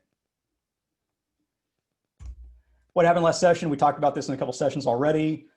Local control died with a whimper. Hopefully things are going to get better, but we shall see based on the upcoming election. So a couple of things whenever I talk to groups about advocacy and talking to people individually, why they're not involved, here are a couple of things that I usually hear and some reasons why those excuses, I'll say, are not actually accurate. So I call them advocacy mythbusters. And the first thing is I always hear is, well, I'm not an expert in politics. And while that may be true, you're an expert in your profession, and the legislature and the members of the legislature probably don't do your job. As far as I'm aware, we don't have any city planners or former city planners that are members of the legislature in either house. So they don't have that industry expertise that you all have that you're trying to teach them. That is a huge issue for every profession you can think of in the state.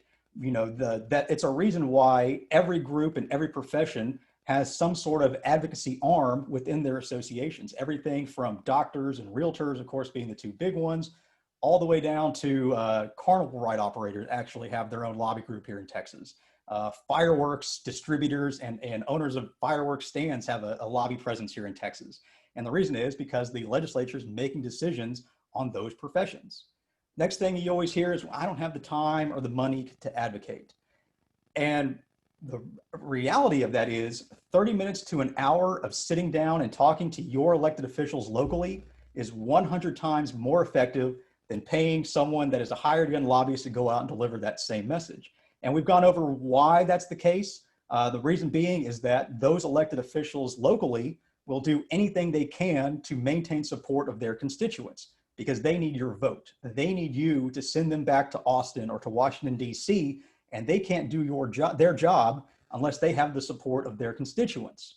So that is a very powerful tool to have, is constituent-based advocacy. Going to your member on a Wednesday afternoon or having a cup of coffee with them, if locally permitted, and just talking to them about what your issues are. And it doesn't take that long. It takes 30 minutes to an hour, maybe a couple of follow-up phone calls or emails later on down the road, maybe inviting them out to lunch sometime, and just letting them know with things that are going on within your profession. And the last thing that I always hear, and the one that really gets under my skin, is, I can't really make a difference. Now, there are hundreds of people that are in your profession. There are hundreds of people that are involved in the decision-making process for cities. Imagine if all of them nationwide said that same thing. What would happen then? Who would show up at that point if everyone believed that they can't make a difference? I will tell you firsthand, having been on the other side of the legislative process and being in a legislative office and being in that decision-making chair, absolutely, it makes a difference when our constituent came to us during session and said, this is a bill that's important to us. Here's a bill that's important to our business. Here's how it will affect us. We need your support on that. Absolutely. You better believe, not only did we vote on that bill, but after we voted on that bill, it was my job to call that person and tell them, hey, don't worry, we voted on that bill. Thanks for coming in and letting us know. We appreciate it. It is very effective to be a constituent advocate here in Texas, at least, and in DC. So when we talk about advocacy, we usually hear a couple of buzzwords, usually talking about grassroots advocacy and grass tops advocacy. And grassroots advocacy is something that we've heard all the time, and that is politics is local. That's the heart of what grassroots advocacy is. It's being involved at the local level and replying to calls for action, whether that's writing letters, making calls, sitting down and talking with your elected official. It's anything locally that an individual can do. And if you get enough of those, you build the grassroots into grass tops advocacy. And grass tops advocacy is the goal. Since I mentioned politics is local, more than that, it's personal. The goal here with grass tops advocacy is to build the grassroots network and get APATX so involved with legislators that personal relationships form, because that's how you really impact advocacy, personal relationships. Now, folks can hire people like me who have built relationships with members and staff over the past decade and a half, a lot of late night bar tabs and a lot of lunches and things like that. Or you can build a network of grassroots advocates that then becomes grass tops. And those personal relationships form not only with the individual members, but with the association as a whole. And that is the end goal. The reason why the Texas Medical Association or the Texas Association of Realtors are so effective is, one, they've got a lot of members, and two, they've got a lot of money, but they make their members go out and meet one-on-one or as a group with their locally elected officials, because that builds into their top level grass tops advocacy efforts going on into session. So there are several types of legislative advocacy. It's not just sitting down with a member. You can obviously visit their district office or their capital office, but more importantly, especially now with the restrictions of COVID, being engaged on Facebook and social media is absolutely a legitimate goal, type of advocacy legislatively, because every member, as far as we know, I think it's like actually 98% of the Texas legislature has some sort of presence on social media, and they are actively engaged. And not only are they actively engaged, they're actively engaged personally. It's not just a staffer in most cases that's reading through their social media feeds. It's the member sitting there on their chair at home, scrolling through their feed on Twitter and seeing who's tagged them in a post. So social media, especially going forward, is going to be very important to be engaged on. You can also be involved politically if it fits your personality and you have the means to do so. Absolutely, you can get involved politically. Help a member out doing block walking efforts when permitted, or helping them make phone calls during a campaign. Those little things actually do pay off then on the policy side, because politically they have to get reelected in order to help you, and they do remember who helped them get elected. Kind of tying into the political involvement as well, you can host a meet and greet. If you have some colleagues in another city that do your job or are involved in your profession, get them together and host a virtual meeting or an actual meeting, and just let them know who their elected officials are, because those elected officials know that it's more than just one person that's interested in this area. They're absolutely going to take a bigger interest in those policy areas. And all those come together to become the squeaky wheel. And the reason that's there is because the saying goes, the squeaky wheel gets the grease. That absolutely applies to advocacy. If the more that you're involved, the more that you're visible, the more content that you can provide for the members, the more attention they're going to pay to you, and the more they're probably going to take your opinions into account when they make their decisions on the House floor. So all these things that I'm talking about can apply in a non-COVID year, but obviously we've got to make some caveats due to COVID. So how will COVID impact advocacy? It absolutely will, completely and totally. In-persons may or may not happen or be severely limited during session, actually. There was a survey of the House members that recently came out. Over 60% of them responded that they were going to be limiting in-person visits to their capital offices during session, or just going all online for their meetings. Some of them were more than willing to have constituents come in and set up meetings with them, but they were going to just basically prevent anybody from just popping into their office and sitting down and talking to them. Whether or not that becomes an actual House rule remains to be seen. Obviously, the public has a right to their elected officials, particularly during the legislative session. But that is something to keep in mind, is when we go forward, we may have to be virtual for quite a while. And I mentioned this in a previous session, but personal phone numbers, email addresses are now gold. Andrew, in one of our previous sessions, said we had a database of every staffer in the Capitol, and that's going to come in handy because the staff are very important in the legislative process, and knowing when and who to call for a particular problem is going to be a huge resource to have. Luckily, we've done the legwork already, and we have that ready to go, so we can roll out with that if we need to. I mentioned previously, social media, of course, is now a very accepted form of advocacy. But during session, advocacy days are effective tools, although they might not happen this session. And I know APATX was planning a Capitol Day to have a bunch of folks come on down to the Capitol and talk to their members that way. In a normal year, that is absolutely a great way to get support for particular legislation that might be going on. Whether or not those are going to be permitted next session remains to be seen. Hopefully they will, but I'm not holding my breath on that. So where do you start? Say you want to get involved. You want to sit down with your member and you want to talk to them about the issues that are important to your profession. You want to talk to them about bills that are important to APATX. Where do you start? If you don't know who your elected officials are already, There's a handy website here. You go here, you type in your home address, and that provides you your member of the Texas House. It provides you your member of the Texas Senate, even your congressman. So it's all one stop right there. You just put in your information and it tells you who to meet with. In a normal situation, if they have a district office, those members will probably want to meet there or at a local coffee shop, but that's fine. But find their contact information there, call and email them, set up a meeting. If it's with their staff, that's great. If a good staffer is doing their job, they're happy to meet with you. They're happy to relay the message that you have to your member, to their member. So that's not something to be discouraged on if you are set up with a staffer in most circumstances. So then what? So you find your member, you find their information, you give them a call, you give them an email, let them know who you are, what you do as your profession, and what you want. Tell them you want a meeting for 30 minutes or an hour or however long they have available.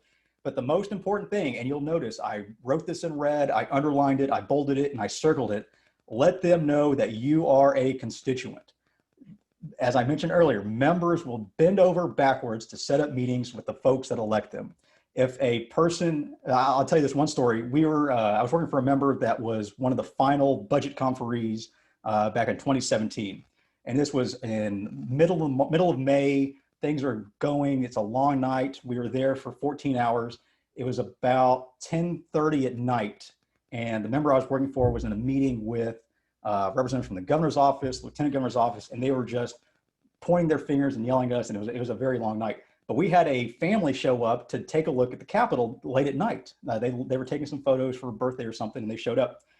Absolutely, I dragged the member I was working for out of that meeting with the governor's office and lieutenant governor's office just because we had a family come down from Round Rock to talk to us. And they got an hour with the representative while the governor's office was waiting for him to finish. If you are a constituent, you do have some power and some control over your locally elected official. Now, as I mentioned earlier, that dynamic changes once session starts a little bit because they need you right now more than you need them. But we've said this already, but they need your vote, they need your support, they need to get back to Austin or DC, so they will try everything they can to help you out. So once you set up the meeting, follow up with them a couple days before, just confirm the meeting. Obviously, calendars change, things are moving pretty quickly the closer we get to session. So you just want to follow up with them and make sure that you still have time to meet with them. So before the meeting, let's say it's the day before or a couple days before, let the APATX Legislative Committee know that you're going to be meeting with this member. If APATX has any materials, one-pagers, white papers, anything that they want to pass off to the member, make sure you have that beforehand because those resources are going to come in handy and are going to be the message that you leave that member with. And arrive early. As I mentioned, calendars change. If you can save that member a couple of minutes during their day, they are greatly appreciative of that. So arrive, 5-10 minutes early before the meeting, even virtually, and make sure that everything's ready to go by the time they get there. So during the meeting, stay positive. It is tempting to go off and rail against your elected officials. It's tempting, but don't do it. I've been on the receiving end of many a verbal beatdown from people, and it's not a great way to get your message across. It's not a great way to build a relationship. So try and stay positive. Even if they are 100% against local control and against cities, still stay positive because the saying that you catch more flies with honey than vinegar absolutely plays out in the legislative process. Keep your message simple and as non-technical as possible. The best way I can say it is if you're talking to a 10th grader, you can probably talk to an elected official. They don't have the technical knowledge of the platting process. They may not have the technical knowledge of creating transportation corridors, but they understand economic development. They understand what you're talking about when you're talking about managing growth, because that's something they're involved in as well. So keep your message simple, keep it non-technical, and that's the best way to communicate. And again, the most important thing here that I should have underlined as well, don't leave without giving the member or the staff your contact information. Because the whole goal that we're talking about here is you want to be seen as a resource to that member. You want them to think of you when a bill comes to the House floor that might limit local control. You want them to think of you if they have a question about how to vote. That's the end goal, but they can't get to you unless they have your contact information. So make sure before you leave that meeting, virtually or in person, that they know how to get a hold of you. And if they're more than willing, absolutely ask for their contact information as well. Some members are a little leery about giving out their information. Some are more than happy to give an email address at least, but at least ask for it. That's something not to leave that meeting without. So then what? You have the meeting. Let's say it goes great. What do you want to do? What do you want to have happen? You want to become the expert for them. You want to be the resource for them for city and local control issues. We mentioned about this previously in other sessions, but when bills come up on the House floor, it's kind of a groupthink scenario where the members kind of look towards one particular person on how to vote if they don't know how to vote. But the goal is for us to educate them, to let them know what is actually going on by presenting them data, presenting them anecdotes of how their decisions at the Capitol impact everyday life for people in cities. And members do listen to their constituents. It's a misnomer that, you know, the members don't really care about what constituents think and they don't really care what the everyday person thinks. That's absolutely not true. You know, as I mentioned earlier, we would do anything and everything if they're a good office to try and listen to their constituents, to try and at least have them feel like they've had a say in the legislative process, because that's their right. During the meeting or after the meeting, stick to the talking points. The more they hear your talking points, the more effective. So if they hear it from you that you would love some changes to the shot clock bill, and here's a list of specific changes we would like to have happen. If they hear it from you, and then they hear it from APATX in general, and then they hear it again during session, it reinforces what they've already heard. So of course, stick to those talking points that may be provided to you by APATX. And then finally, and the most important thing, follow up with a thank you. It is a thankless job to be an elected official. To hear a group say, thanks for taking your time out of your day to meet with us, we greatly appreciate it. That goes very far in building that relationship with your elected official. Ideally, if you could send a handwritten thank you, that's the best way to do it. If not, an email or a follow-up phone call is effective as well. But absolutely do follow up with a thank you or not. If they had a question that you weren't aware of, or they asked for specific information, follow up with them as well. Ask APATX's legislative committee if you don't know the answer to something, and make sure that the information does get back to their hands with a follow-up. So what if we can't meet in person? Of course, I mentioned earlier, COVID's going to impact everything. The survey for members is going to keep in-person visits to a minimum, probably during session, but we can adapt. Social media, again, video content has become very huge nowadays. My business partners and I have started a podcast where we bring on members of the legislature, but we don't talk to them about policy. We talk to them about everything else that's going on in life. So we talk to them about movies, music, their favorite restaurants. We talk to the Speaker Pro Tem from El Paso. We talk to him about heavy metal, horror movies, and professional wrestling. And the members love that content because they love not having to talk about COVID all day, every day. So just finding ways to be effective under these new circumstances through new content, new avenues is going to be what we're going to be looking for going forward. To virtually advocate, kind of what we're doing here, since a lot of communication is nonverbal and we lose that aspect going online, it is a little different. It is a little more difficult to communicate your points entirely without being able to non-verbally communicate, but it is still effective. We have seen some folks, prefer tele-advocacy, as I call it, because it's more efficient. It is obviously safer than being in person with folks these days, but the basics all stay the same. Find the member, set up the meeting, follow up, stay to your task, stay positive, and then follow up after the meeting as well. A couple of hints, of course, make sure you have the needed software and hardware before your virtual meeting. I can't tell you how many times I've had to update Zoom, 5 minutes before a call because that was on me. So of course, make sure you've got everything set up, make sure your computer doesn't reset and update itself during your meeting, because that's the last thing you'd want during those circumstances. Stick to the industry leaders. Obviously Zoom, Google Hangouts, and Microsoft Teams have kind of become the accepted norm for advocacy and for virtual meetings. Not so much Skype these days or anything else. So kind of stick to those because the members probably already have an account set up with those types of services. And ensure that the members have the meeting materials beforehand. Since you're not going to be able to just hand them a piece of paper over a table, make sure that you email them any of the materials you're going to be talking about beforehand, or email their staff. Make sure that someone in their office has those things and those talking points before you get to that point. So what else can I do? If advocacy is not your thing, or you're not really interested in meeting face-to-face with a member, there are still some ways that you can help out the general message that APATX is going to be pushing.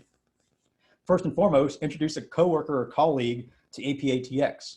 There is strength in numbers at the Capitol. There is a reason, again, that the realtors and TMA are the most effective, because they have the largest body of membership. But if you can't deliver the message yourself, maybe someone that's a colleague in the next town over that's not aware of APATX would be great at that. Maybe they have a role to play in helping the membership and the profession as a whole get to where they want to go. So just introduce a member to APATX. It's as simple as that. Another thing you can do that's very simple is just follow and engage with members on social media. It takes 5 minutes tops to just write out a post or post a link and tag a member, the legislature, and let them know what's going on. It is literally that simple and that effective as far as your time. And money talks. I mean, it is politics, and money does have a role to play. If you don't want to meet, but you're happy to write a $250 or $500 check, or God bless you, maybe more, that is an absolute great way to advocate as well. I'm not saying that money plays into the decision-making process at all, but certainly it does play a role. And the last thing you can do is share APATX info on social media. If APATX puts out a white paper, or they put out a video talking about a specific issue, again, it doesn't take much for you to retweet it, to share it on Facebook, and just to expand that network for the people that that message is reaching. Again, a very simple thing to do. Another thing, and I think we're going to be talking about it later, is APATX needs content. The white papers that are going to be coming out are going to be data intensive. They're going to be intensive with anecdotes, but you can help with that. If you're a great writer, if you know a great way to message non-technically, absolutely, they're going to need your skills. So there are some ways there to help as well. And who do you know at the legislature? Maybe you've got a brother-in-law, or you have a close family friend that's a state representative. If you have a relationship like that, APATX absolutely needs to know, because that is a personal relationship that's already created. That's a shortcut to getting to where you need to go, and a shortcut to delivering the message that you need to deliver. And finally, can you come to Austin during session? If you can come down and let's say things are great and they're allowing in-person testimony, if you can come down and share your expertise, or you can come and share an anecdote on how a bill that's been passed is affecting your community, that is a great way to advocate. That is a great way to come down and share that message there. So one kind of avenue that plays into advocacy is the paid lobbyist, like myself and my fellow business partners at Salient Strategies. The reason why groups hire lobbyists is that you can't climb Mount Everest in flip-flops. If you've never climbed Mount Everest before, you're probably not going to leave your house right now and whatever you're wearing and fly to the airport and head out to Nepal and start climbing a mountain. That's not the way to do it. You want to know someone that's been up to the mountain before. You want to talk to someone that knows how to get you there, because once session starts, it is a full-time job. My typical day during session begins at 6:30. I get to the office, check my emails for 30 minutes, and then I go to the Capitol at 7 o'clock once the doors open to the public. Next session is going to be a little different, of course, but under normal circumstances, my days start at 7 and they end 1, 2 o'clock at night sometimes. I think the longest continuous time I was at the Capitol was 30 hours back in 2013. So it is a full-time job. It's a lot of late nights, it's a lot of early mornings, and that's where we come in. And I mentioned earlier, all politics are personal and relationships matter. Knowing that the governor's chief of staff is a good friend of mine, and knowing that I'm in a fantasy football team with about a dozen other staffers at the Capitol, that's important, because those personal relationships outside of needing something or needing to advocate for something come in handy, because it's very different when you build a relationship with someone and you don't really have a specific ask. When you do need something, then they're more than likely to listen to you. That's where the lobbyist comes in with those personal relationships. And finally, there's a lot that goes into making laws. We all have learned from Schoolhouse Rock how a bill becomes a law. You know, you file the bill, it gets heard in committee, it gets voted on, it heads over to the other chamber, the process repeats. That's the textbook way it happens. The real way it happens has a lot of different variables that we don't learn in school. I've had bills before that I've been pushing that were great public policy, that had absolutely zero public opposition to them, that have still failed because I had a member carry the bill who would have been great for it, but that member upset the Speaker of the House, and next thing you know, all of the bills that they're touching have died. Completely out of my control, completely, regardless of anything I did, and regardless of my efforts, that bill was dead because the wrong person was carrying the bill. And that was just something you just roll with, and that's the process of making laws here in Texas. So that's it for my part. Jason, I think you're going to take over here from here on out. Great, thanks, Chris. Let me switch over to my screen here. Give me 1 second.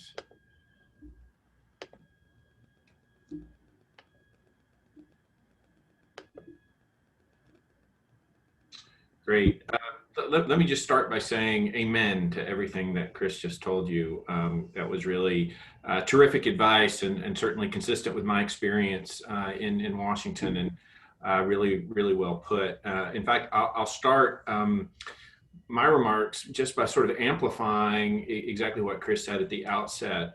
In fact, this story actually comes from Texas. We hosted our very first state legislative summit in Austin a couple of years ago, and over lunch had a member of the Texas legislature come in to talk not so much about planning policy, but more about how legislators operate, how they're influenced. And as he was making his remarks, I was really struck by a story he told about an issue that came before a committee that he sat on. It was highly technical. It affected a specific industry.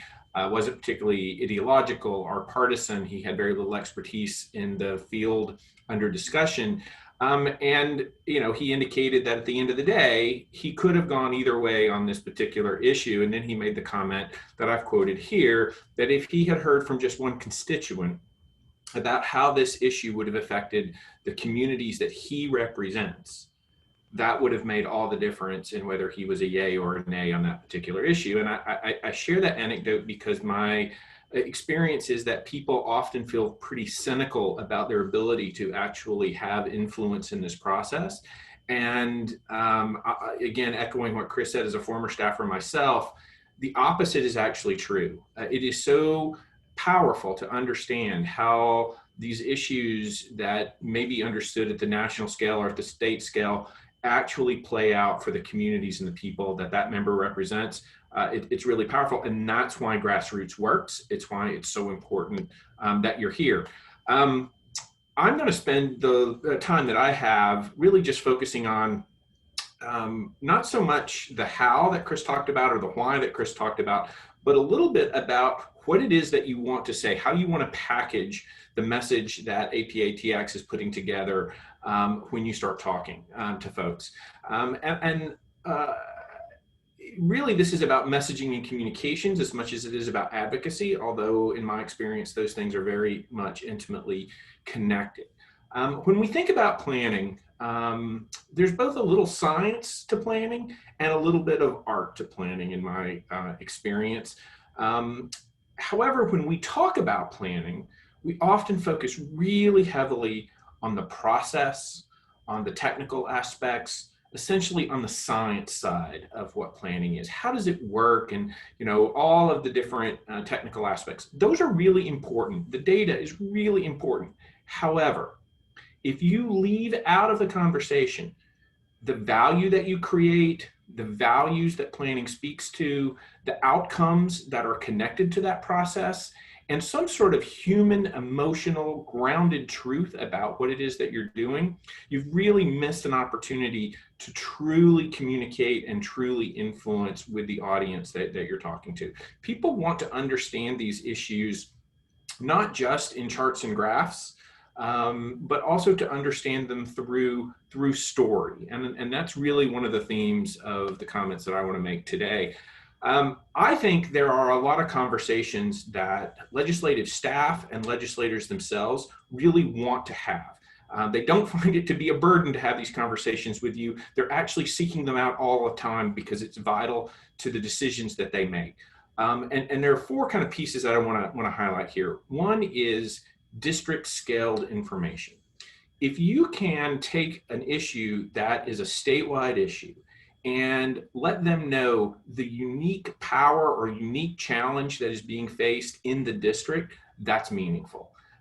Because ultimately politics is about geography. They represent particular places, and it's those particular places and people that send them back to Austin or to Washington. And it's more difficult than you might imagine to really understand how a change in sometimes obscure statute could affect the cities that you represent, the industries that are in that community, the jobs that are in that community. So being able to tell a story that translates a complex topic into a locally based story, or providing that district scale data, really important. Secondly, humanize this issue, right? They want to know how this affects real people. And personal stories are a fantastic way of pulling people into a conversation that they may not know a lot about planning. They may not know anything about planning, but they might be really powerfully moved by a story about a family in a housing situation, or a downtown business owner who's struggling because of a particular challenge. Those are the things that hook them in, pull them into wanting to have that conversation with you. Thirdly, I think you really want to focus on having something specific to ask them for. It doesn't always mean vote yes or no, but to Chris's point about follow-up, it's really helpful if you have asked them something so it creates that transactional exchange process that can help you build the relationship. It also helps you avoid what I always hated as a staffer, which was people coming in and giving me sort of very abstract information that I don't have an immediate application for. So it's all well and good to want to educate someone about planning, but you actually have to have something that is timely and targeted, that's actionable for them, so that they feel like this is relevant in the moment of the conversation. And think a little bit about your audience here as a human being. I think Chris made this point yesterday, that elected officials didn't float in from Mars without family, friends, and a personal background. Same is true of staff. If you spend some time really thinking about which legislators you want to target based on who you are as a constituent, if you're thinking about it at the chapter level, perhaps it's more focused on critical committees of jurisdiction, but you want to have the right targets. But then you want to peel back a little bit and think about, how do these people make their decisions? What are the points of influence? And often they're not as traditionally political as you might think. Certainly the media, certainly party, certainly those kinds of affinities and affiliations are vital. But where they went to school, or what their job when they're not in session is, or family, friends, connections. And one of the reasons I think Grass Tops is so important is that it really leverages these other points of influence that are a little less traditional, or maybe a little less obvious. And just a little bit of research can really unearth some powerful points of connection. And you may find that there's a particular issue that member is incredibly passionate about. That may be the opportunity for you to link planning and then outcome of planning to that issue, even if it's not directly on point, as a way of allowing them that aha moment that you're actually, contributing something that's meaningful to the work that they're already focused on. I just want to put this up here. Folks like Chris and folks on the legislative committee are really the ones thinking about how all these pieces come together. But I wanted to put this slide up because I think sometimes we have a very siloed understanding of advocacy and driving an issue forward. And it really takes all of these pieces working in concert. So it's important to have a lobbyist and a lobbying strategy inside the Capitol. It's important to have the research and the policy development to define your positions. But it's equally important to have that ground game of members actually amplifying a message, and to really be thinking critically about what is the message that we're wanting to bring? How are we going to communicate this? And then that idea of partners in outreach. Very often you can influence a legislator by influencing other organizations who are also messaging, other grassroots organizations who are also messaging. We found this over and over with groups that sort of have a natural affinity with many planning concerns. AARP is an example in many states where some of the concerns about aging in place or other kinds of senior issues, that's a very powerful voice already baked into the political process that can be leveraged in a way that it's harder sometimes for planners to do alone. So all these pieces kind of work in concert together. And my point about stories, I put this up here just to point out that I think there's a growing awareness in all sorts of facets of marketing, advertising, but government about the role of story in how we think about place, how we influence others. There are at least 3 cities around the country now who've actually created a post inside local government that is a chief community storyteller, focused on unearthing those stories that help people understand their community and then amplify those messages out to the broader world. And I mention this in part because having worked with planners for a long time, I know that very often you're sitting on an enormous repository of local stories because you do the public engagement, you do the public outreach, you understand the individual nuances of how the conversation we heard yesterday about Plano expanding the opportunity for those backyard cottages, those accessory dwelling units. There are real people associated with that, and there are real stories that help us understand why that kind of change in policy is good for people, or why people are hurting and need that particular change. So there's something really powerful when we think about story. Too often, I think we're inclined to lead with the fact sheet, lead with the data, because we find that to be personally persuasive, but that's not really how most people experience a conversation or experience influence and how their minds are changed. And in fact, and I'm not going to go into detail here, there's a growing and a huge amount of brain science that underscores this point. I'll just share a couple pieces with you. Scientists have discovered that an emotional narrative actually has more power to change the way our brains operate than analytical messaging. And in fact, when we're confronted with facts that contradict positions we may already have, we're less, not more inclined to change our minds. The analytical side is not the sort of nexus in the brain of persuasion.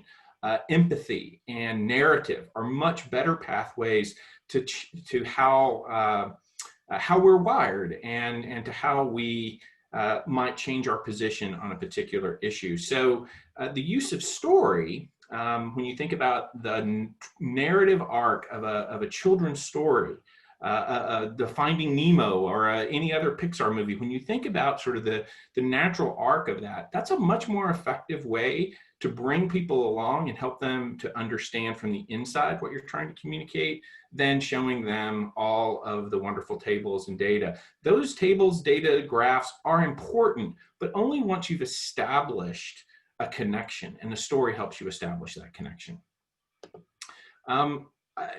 I do a whole workshop, frankly, on how to construct narratives for political influence and media influence. So this slide is sort of taken a little bit out of context, but I thought it was worth putting up here to sort of make the point that when I talk about stories, I'm not using code or a metaphor for something. I'm literally talking about the kind of story that you would read to your child at night, something that is set in a particular place, right?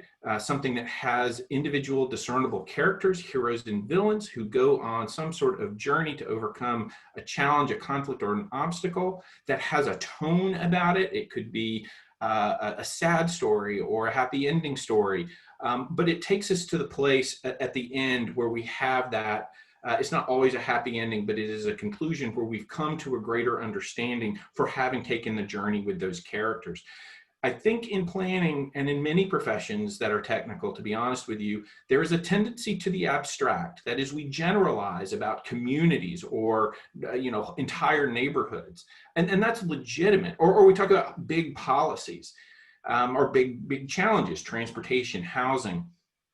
That's legitimate, but to really engage someone, if you can pull that back and stop talking so much about a broad process or a broad issue, and find an anecdote, a story that helps them understand that from a human being's experience and perspective. Really, really powerful. And so, as you're thinking about all of the stories that are around you, do think about how you would put it in this context of what's the setting, who are the characters, what is the conflict, what tone do I want to evoke here, and what is the ending. And frankly, I always encourage people to start with the ending. Start with the takeaway that you want that legislator or that staffer to have, and then construct the story that brings them to that point in time. I'll take some of my own advice here and tell you a quick story. Some of you who might have seen me at conferences in the past have probably heard this. I took a group of APA members from North Carolina to meet with one of their senators. We actually were meeting with his chief of staff. They had prepared these just absolutely gorgeous leave behind materials that demonstrated, we were there to talk about community development block grant funding, to demonstrate exactly the amount of money that was spent, and the geographies and all of that stuff.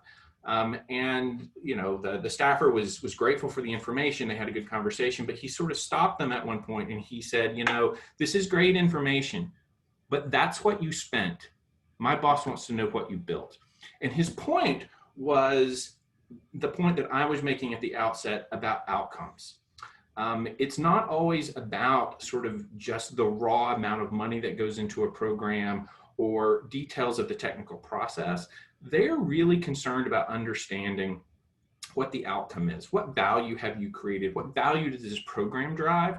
And the happy coincidence here is that those stories often help you get to the point of that outcome, whether it's a great community quality of life outcome or a public health outcome or whatever it is. That gets them feeling differently about the program than just that X millions of dollars went into a project. And again, I think you're sitting on a lot of this information already, and have a tremendous ability to tap in to those conversations about outcomes and about value. Let me just sort of wrap up here so we've got a little time for questions. I really believe that stories are critical to influence, and for a grassroots advocate, they're a very effective tool and weapon in engaging and building that relationship. If you think about the kinds of relationships that you want to build in your personal life, it's often people that you have a connection with for whatever reason. And that connection is going to be made based on things that aren't data driven usually. It's based on shared concerns, shared interests, shared values. And the stories help bring that out, help motivate and change behavior. People get angry with me, so I'm kind of glad this isn't in person, when I say that data alone doesn't move people. It isn't. I'm not arguing that facts don't matter at all. What I'm suggesting is that we have to have this layered approach where we use story and we use narrative that make our facts meaningful. And simply sharing information about what is happening is absolutely not the same as crafting a narrative.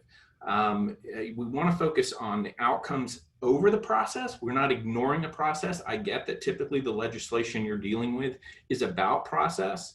But frankly, that's a liability for our industry, in my view, is that we're seen as keepers of a process that's often highly regulatory, highly bureaucratic.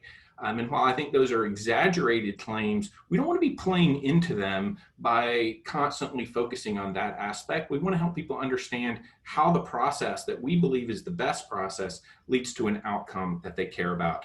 The last thing I'll say is that I do think the virtual world that we're in for advocacy is going to affect everything, as Chris said, but I think it also creates some new opportunities for the way we tell stories. Our ability to package information in visual formats, using video, using the technology tools that we're using today, is just going to expand. And so when we think about the opportunity to sit down with a legislator in a meeting environment, or the leave behind, so sort of traditional one-pagers, there's kind of a new opportunity to tell stories in various ways using those tools, bringing even other people in. One of the things that we spend a lot of time doing at APA are site visits, where we actually take members of Congress out to see a project that was built with a particular federal program. That's really hard. It's hard logistically, it's hard in scheduling perspectives, it takes a lot of effort and energy. Having somebody take their phone and do a video walkthrough of a project and then packaging that video with just a little bit of editing and using that in the context of an advocacy meeting where no one leaves their office or their home, totally new world. And can still have, even though we lose some of the touch and feel value, we still have the opportunity to tell that really powerful story. So do be creative and think about this within the boundaries of how they're choosing to operate, which is something, we obviously always have to keep in mind. I will stop it there. I will say that you have an opportunity to put everything that Chris and I were talking about today into practice at Planners Day on Capitol Hill at the end of the month. If you sign up for the Policy and Advocacy Conference, that's clearly national grassroots, but we would love to have a very robust contingent of Texans participate in those conversations, and certainly eager to see all the progress that the chapter is going to be making next year when the session kicks off in Austin. So I'll stop there. Thanks very much for allowing me to be part of your conference, and we'll take any questions that we have time for. All right, so our first question is from Abra, and it is, when are committee and committee chair assignments determined? Yeah, here in Texas, they're usually put out on a Thursday afternoon, usually in late February, early March. They drop those committee assignments in the members' mailboxes, and then the Speaker's office leaves for the weekend, and no one can complain that way. So they usually come out late February, early March. Okay. And in addition to that, what do you think we can do to engage at the caucus level? Yeah, that's actually a very underutilized method of advocacy. So both caucuses here in Texas have policy committees, and those committees meet every morning before they go into the House floor, and they provide recommendations on how the members of their caucuses should vote every day for every calendar and every bill that comes up. So those are very important to engage with at some point, because they're going to give a recommendation to the general body on how to vote. So if you don't engage with them and they're not aware of your bill because they've got young staffers who aren't really up on the process, who aren't watching every committee meeting, they can give some bad recommendations. And it's happened before where bills have gone down at the very last second merely because the caucus gave a bad recommendation. All right, our next question comes from Craig. You learned that when testifying before committees that even though you take a beating, but if you don't show up, the legislators will say no one showed up and there is no opposition to their bill. So how do we make sure we get testimony in a timely manner? Yeah, so for the most part, committees calendars are put out a couple days, 3 days before the meeting actually happens. But before that and before everything else, it's just being engaged with the members and the committee after a bill is filed and just letting them know what your stance is on that particular bill early and often, and just making sure that it's not a surprise to the members that you show up in opposition to a bill, if you can help it, before then. All right, so this comes from Mike. We've also hired a legislative scheduling consultant. The Constituent Voice is on board to help us with scheduling virtual meetings. They also provide the scheduling service for the APA National Policy and Advocacy Conference. So the question is, what does Salient and as well as Jason advise about how we should utilize them? Well, I can start. Our experience has been that when we're trying to do advocacy meetings all on a defined schedule, like we're all going to do meetings on this day or this set of days, that having scheduling support overcomes the biggest fear factor obstacle that people have. They've never reached out. They don't know how to contact the office. They're not going to take the time, even though there are lots of resources for them to find it. And being able to have that be a little more turnkey for them so that they're not worried about picking up the phone and calling the office and scheduling the meeting really bumps up the participation numbers. So it all depends on how you're deploying them. Are you allowing them to, schedule just sort of one-off meetings over the course of the year? Or are you doing your day at the Capitol or day on the Hill?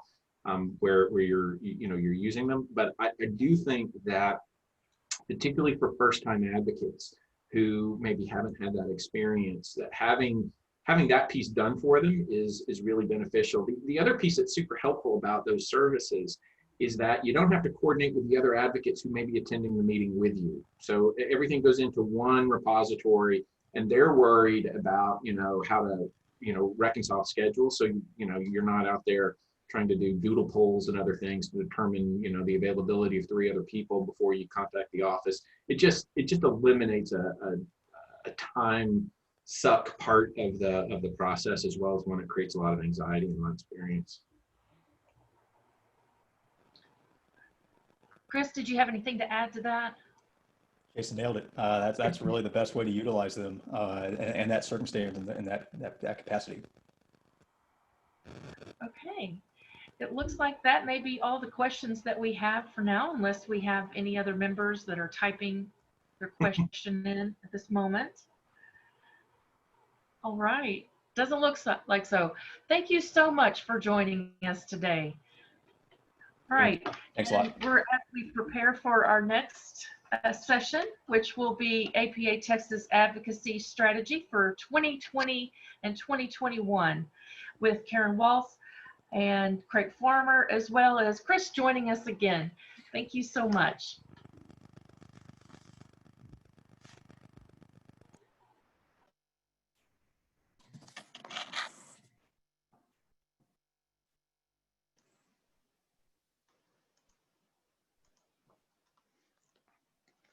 Okay, I think we're ready for the next session here, and I'm Karen Walls again, and I think we've got now Craig, not Kim, so we can clarify that from our earlier session this morning, and Chris again as well.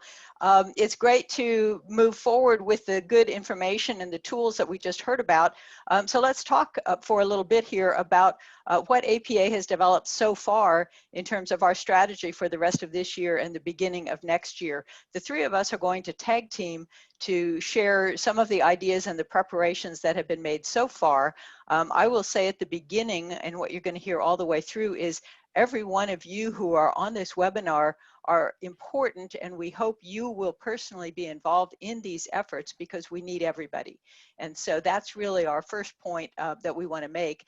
And as we go forward, some of these things are going to be changing and getting refined. So there's opportunity for you to be involved in shaping the strategy as well. So think of this as, here's the introduction to the plans, but there's opportunity for you to help us to fine tune and craft these so that they're effective for you and for your members of the legislature. So there we go.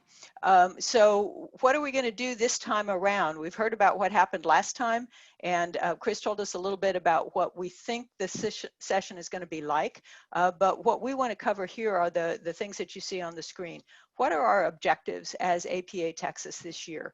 What's the strategy framework we plan to use? What's going on before the session? What's going on during the session? And how can you be involved personally?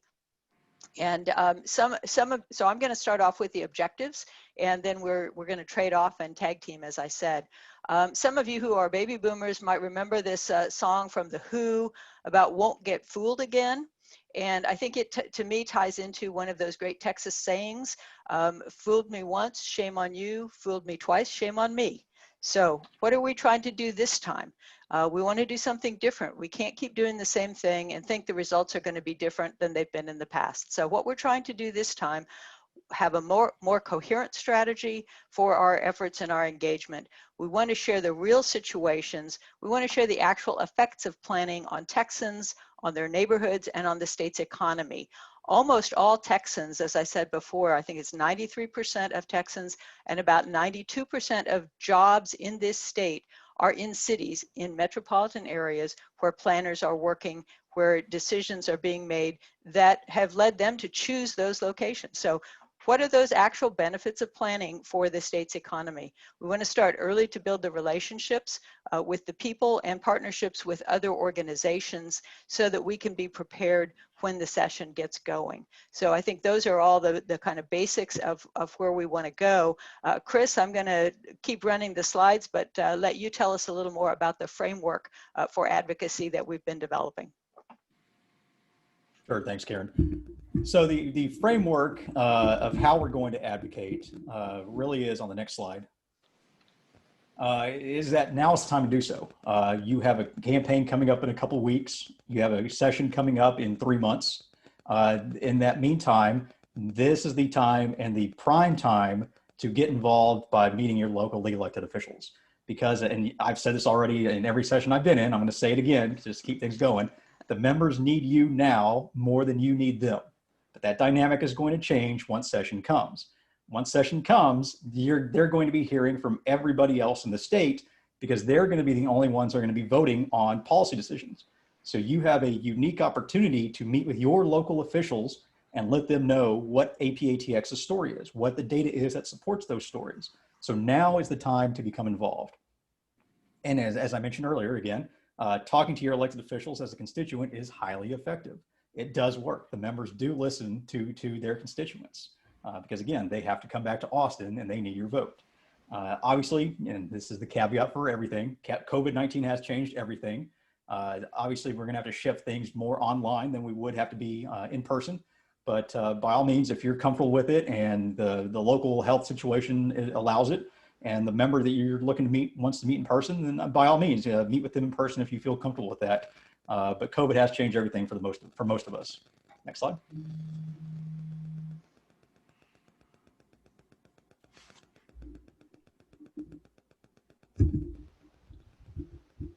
Did that not shift?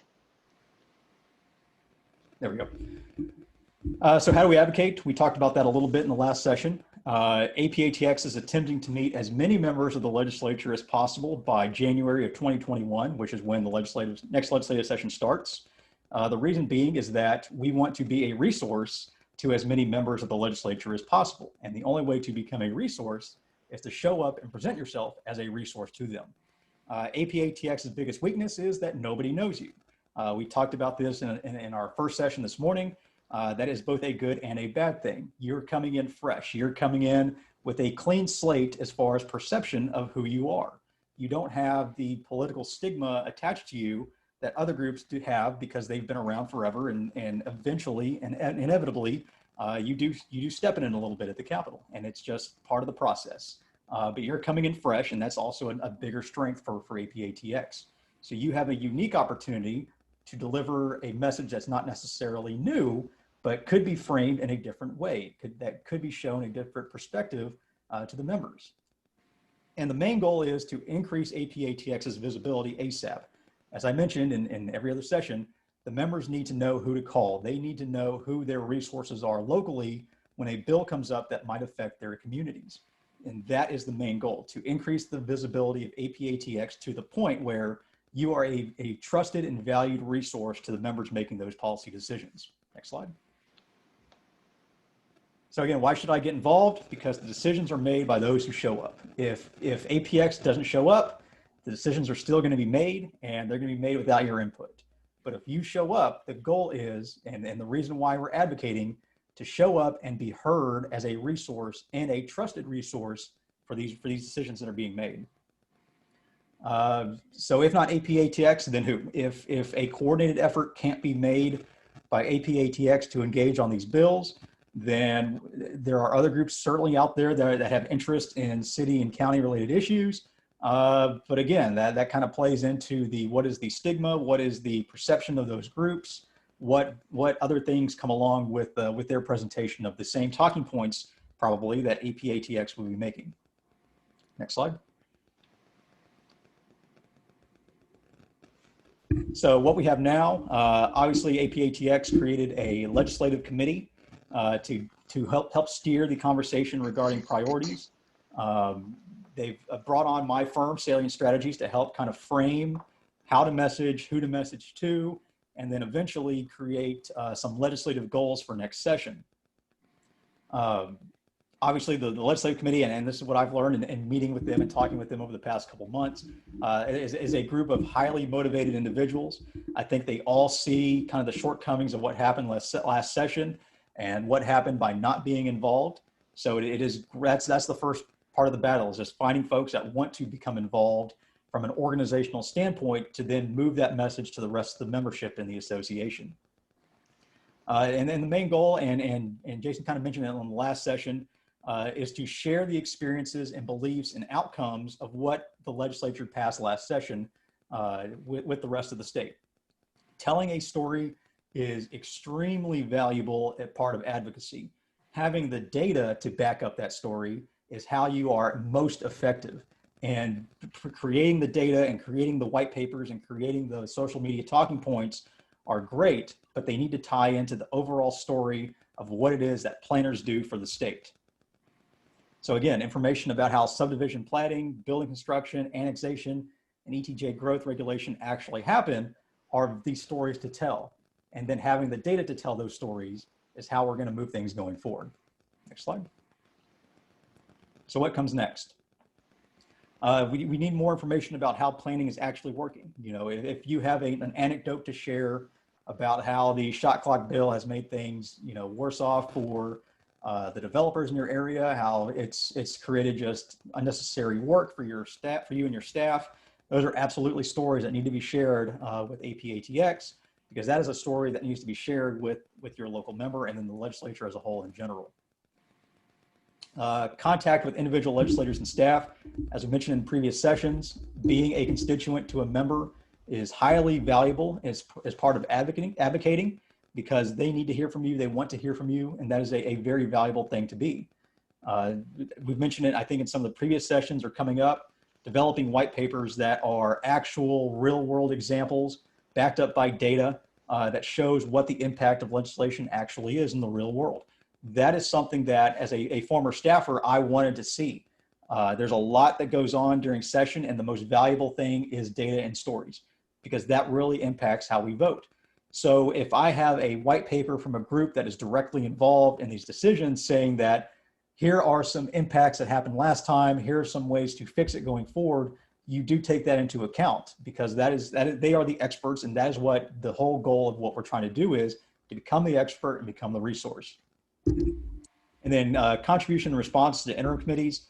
There have been some requests for information since things have changed to an online virtual environment from the Capitol. They have made it public that they're not going to allow public testimony right now for some of these interim hearings that are going to be coming up. They're going to be putting out requests for information. So those are going to be usually limited to 5 pages apiece, just written testimony, you know, being as specific as you can to the questions that they're asking. But that's going to be kind of a new nuance to advocating going forward. Next slide. Looks like it's my turn. Go for it, Craig. Go for it. We've heard that because there's no interim committees and nobody really knows what's going to be coming out or what the bills that start being filed coming up. I guess it all starts towards November. The bills should start being filed. There's a lot of uncertainty about things. So it occurred to me, I went back to the last session, the 2019, and took a look at the charges from the Speaker of the House and from the Lieutenant Governor to the committees of what they should look at and what they wanted information on. And I scrolled through it. I did a lot of cutting, and I narrowed it down. And I think this might give us a good indication of some of the things we need to be aware of. Next slide. The House Land and Resource Management Committee included in the charge, and this language it's pretty precise as to the charge. You know, talking about the House Bill 347 that got rid of Tier 1 and 2, made everything the same. It specifically wants to know if there's a need for additional annexation legislation. So, so I don't think we can't just assume that annexation is not still an issue. More importantly, the wording was if annexation has to be voter approved, do we even need ETJs anymore?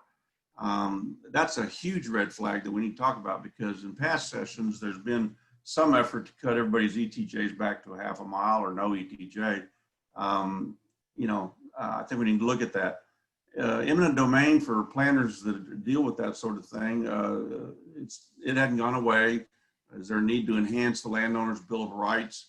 Probably the bigger one is what constitutes actual progress. So, if you buy a tract for a water tower, but you don't, it's 10 years out in the future, and if it doesn't get built 5 years out, can the person that got condemned actually repurchase the property? And I love the word that was seized by the condemner. There's no wording in there about fair market value or anything. Next slide. House Committee on Urban Affairs, those guys love us. Every time I've been there, I got a severe beating. Examine city ordinances and policies and the impact on local businesses, economic health of the state. There was some legislation last go around that was talking about looking at cities' ordinances, and there were some real concerns about the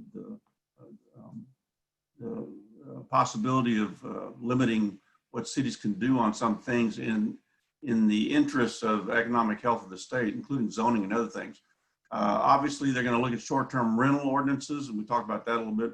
Municipal management districts, they want to standardize those with a template and how it's governed and things. There's quite a few planners involved in those.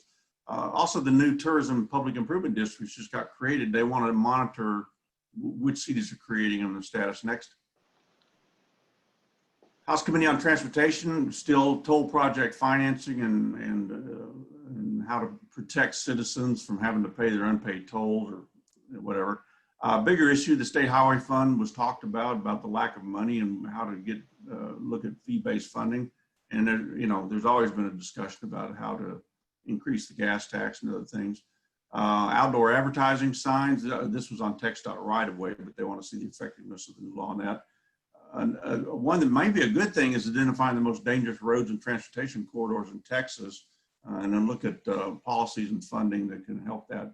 Next. Ways and means, of course, Senate Bill 2, they want to relook at that.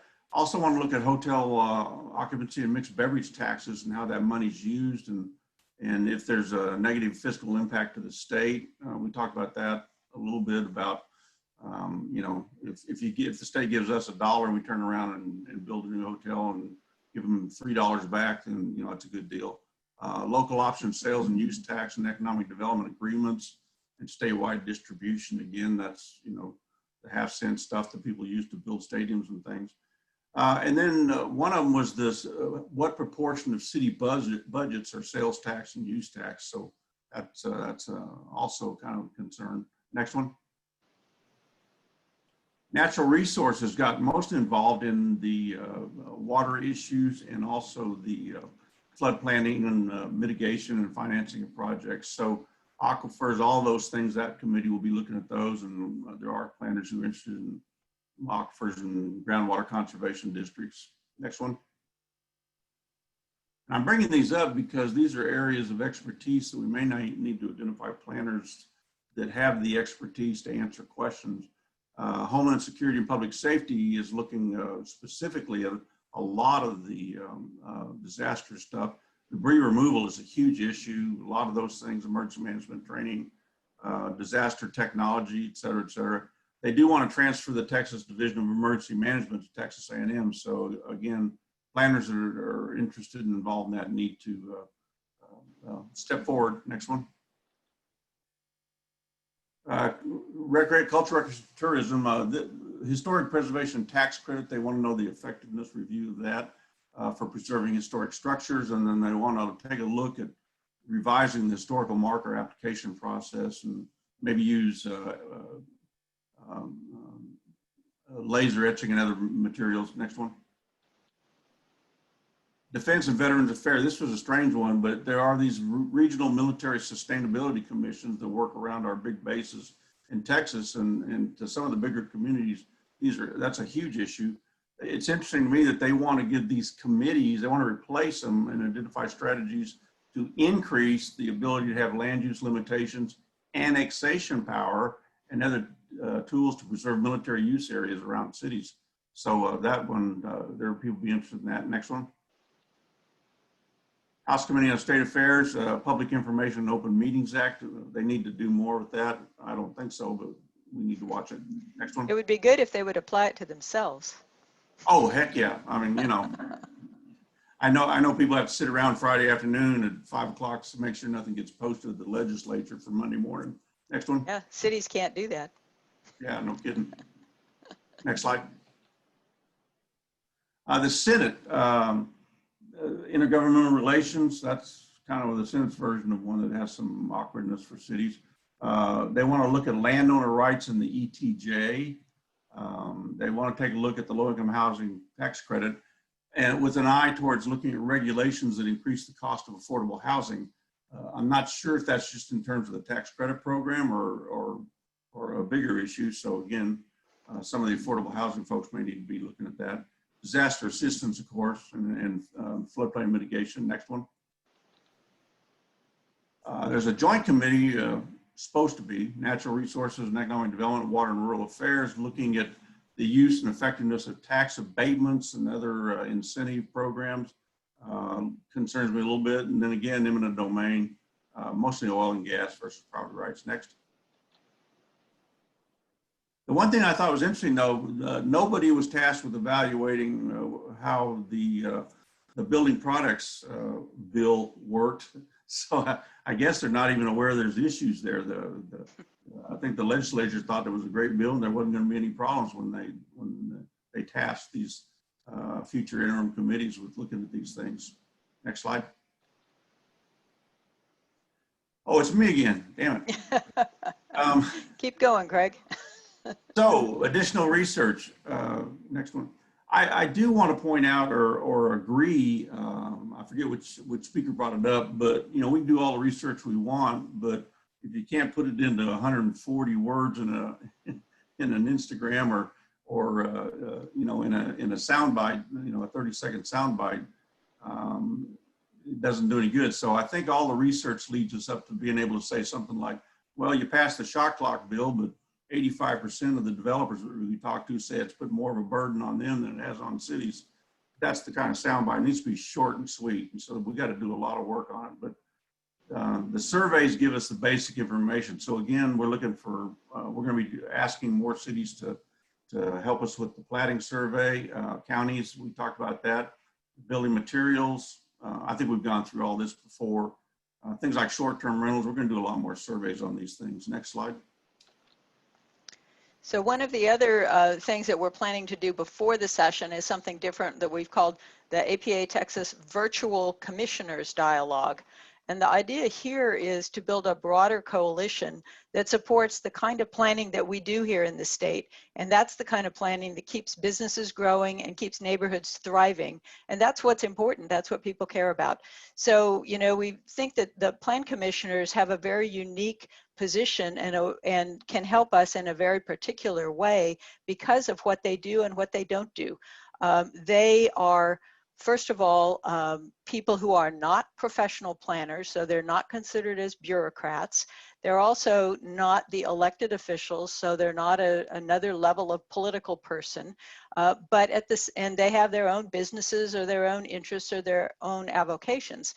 At the same time, they are the ones involved day to day in how the planning processes really work in their own community. They're the one making the decisions, striking the balance between people who have different views.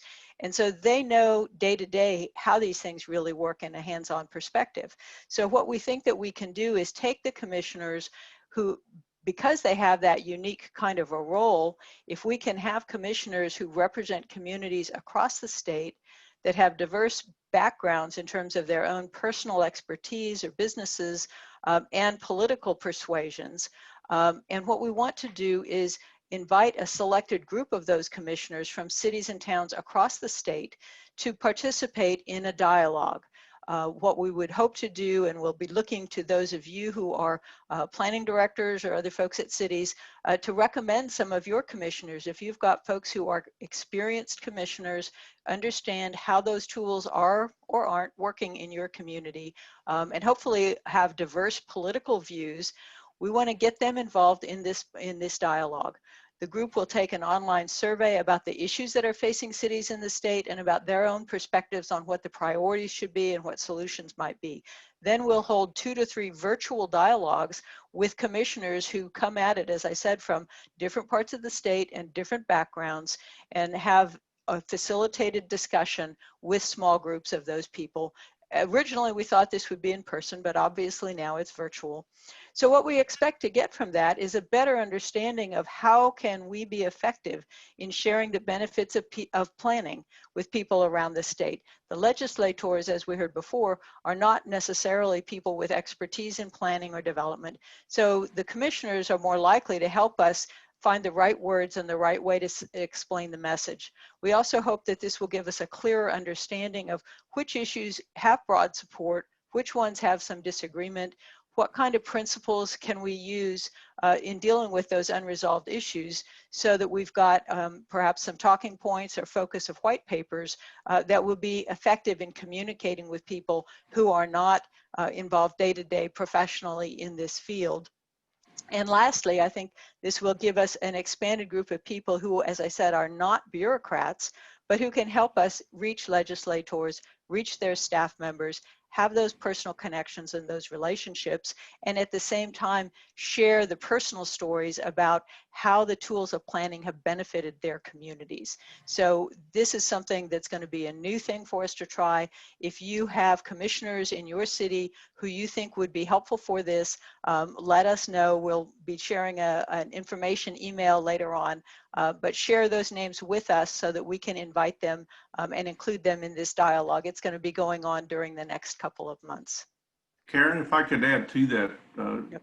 It's important to make sure, the nice thing about planning and zoning commissions, a good planning and zoning commission is going to have, neighborhood representatives and other, strong planning people. At the same time, they're going to have developers, home builders, That's realtors. right.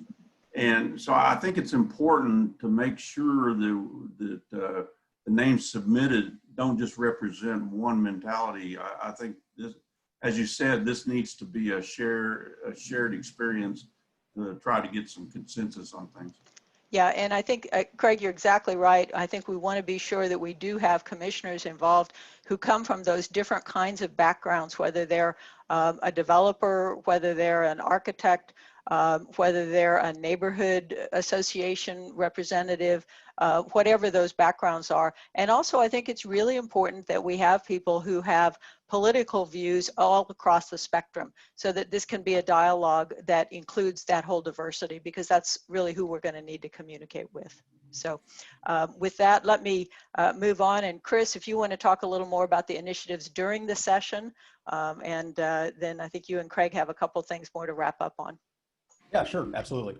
So obviously, during sessions a little different as far as time priorities, because time is of the essence during session. It's a commodity, and there's a finite amount of it during session. They only meet for 140 days. Most of those days, they can't really debate any bills or legislation on the floor. So it's really compressed into about a 3-month period. Once session gets going, that things can actually start to happen. Now, that doesn't mean you can just sit around for the first 2 months and just wait for things to happen. That's really a great time to continue being active and continue to advocate for things that are going to be coming up. So next slide. So obviously, building that outreach network of planners and supporters is going to be important. As mentioned on the previous slides, having some folks that are seen as non-bureaucrats, that are not the faceless, nameless, evil bureaucrat that the legislature has been told exists, is important to have, because obviously it's one thing to deliver your message, but if you have a third-party validation to your message and to your story, that plays and goes a really long way as well. So it's important to build out what other groups are out there that might have similar views or might be able to lend some political capital to you to try and get to the same place. So again, it's all about who you know out there that is also going to be interested in your issues as well. Kind of the whole thing we've talked about this whole time, to build a system of experts to quickly produce white papers. That process should not end once session starts. It should be continued to be ongoing. You should always be creating content. You should always be putting yourself out there and injecting yourself into the narrative, because once session starts, you know, the debate for resources and the need for resources doesn't go away.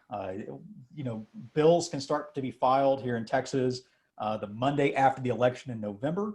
So that is really when session starts. That's when you're going to start seeing bills be filed every day. So it's important to see that list of bills that's been filed.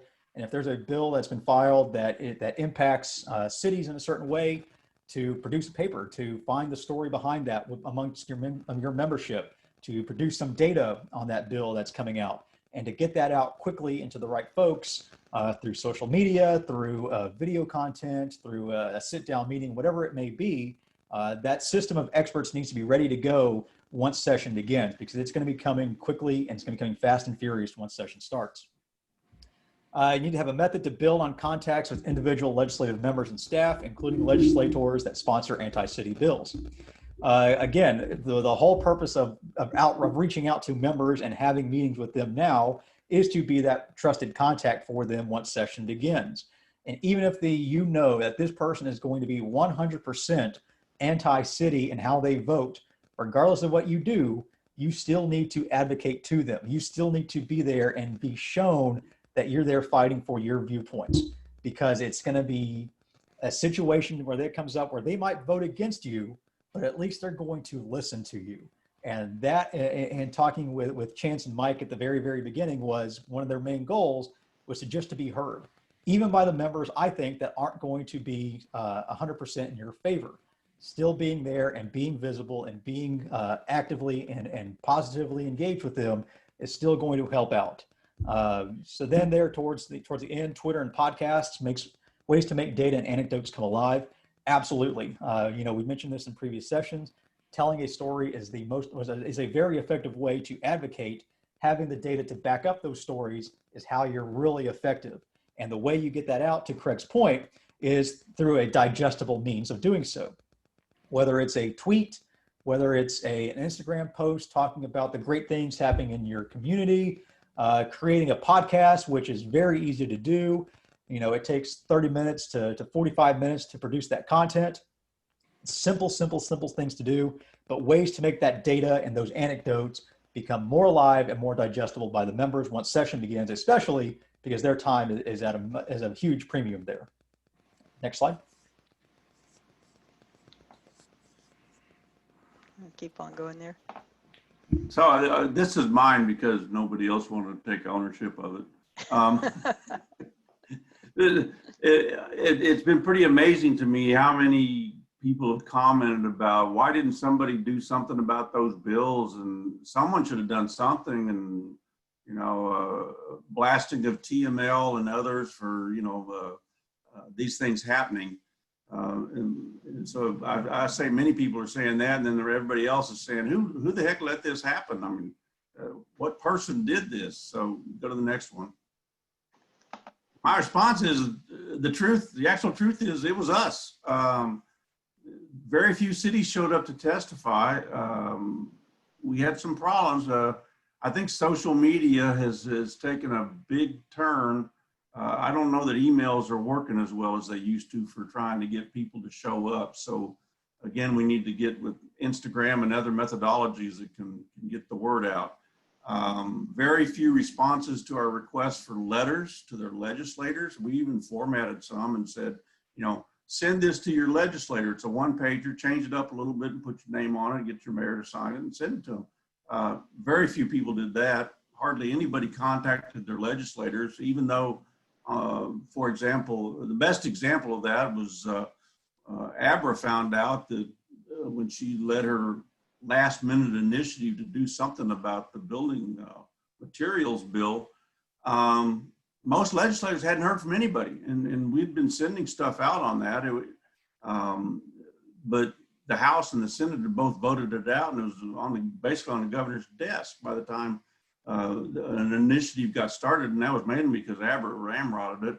And most of the legislators that got talked to said, and this is including the urban ones, that their own cities and even their own development communities said, what do you mean you can put metal building up in the middle of a neighborhood. They hadn't heard anything. The only thing they had heard from anybody was that it was an anti-monopoly by the brick industry. I hadn't heard anything else from anybody. So the honest answer, it was us. And I think the next step session in a second is going to talk about, or the assignments, how to do something about that.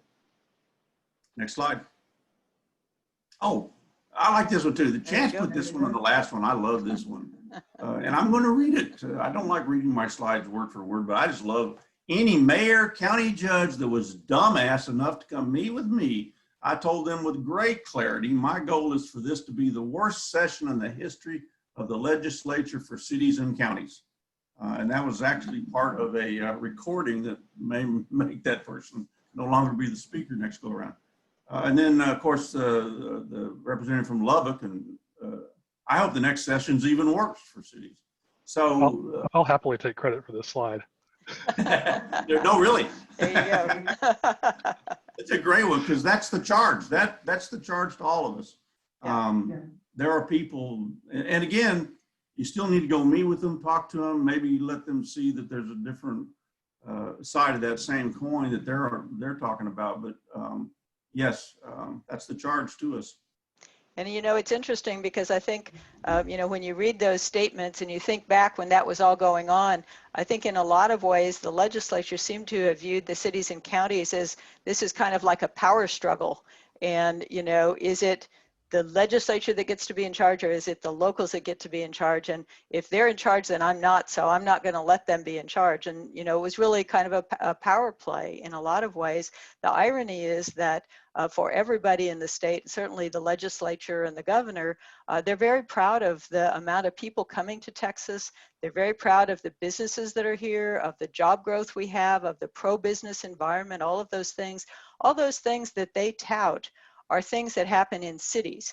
And those businesses and those new people moving to the state are choosing to move to cities where these things go on, where there are these regulations, where there is this kind of good planning. And so what we're doing is really what's behind that Texas miracle that they always want to talk about. And so we've got to just do a better job of getting that message out so that it's not a matter of, you know, is it a power struggle, but it's really about what's going to give the best future to Texans and to the businesses in this state. And I think that's got to be the message that we get out this time more effectively than we did the last time. So Heather, have we got questions out there for us? Yes, we do. Okay. So does APA Texas engage or plan to engage with other Texas organizations who represent local governments, such as TML and the Texas Association of Counties, or the Texas Association of Urban Counties, regional councils? I'll take a shot at that. I think the next slide we actually talk about it when we charge it. I think that in our next segment. Yeah, but I think we absolutely need to liaison with other organizations. And planners, everybody assumes planners come out of the same mold.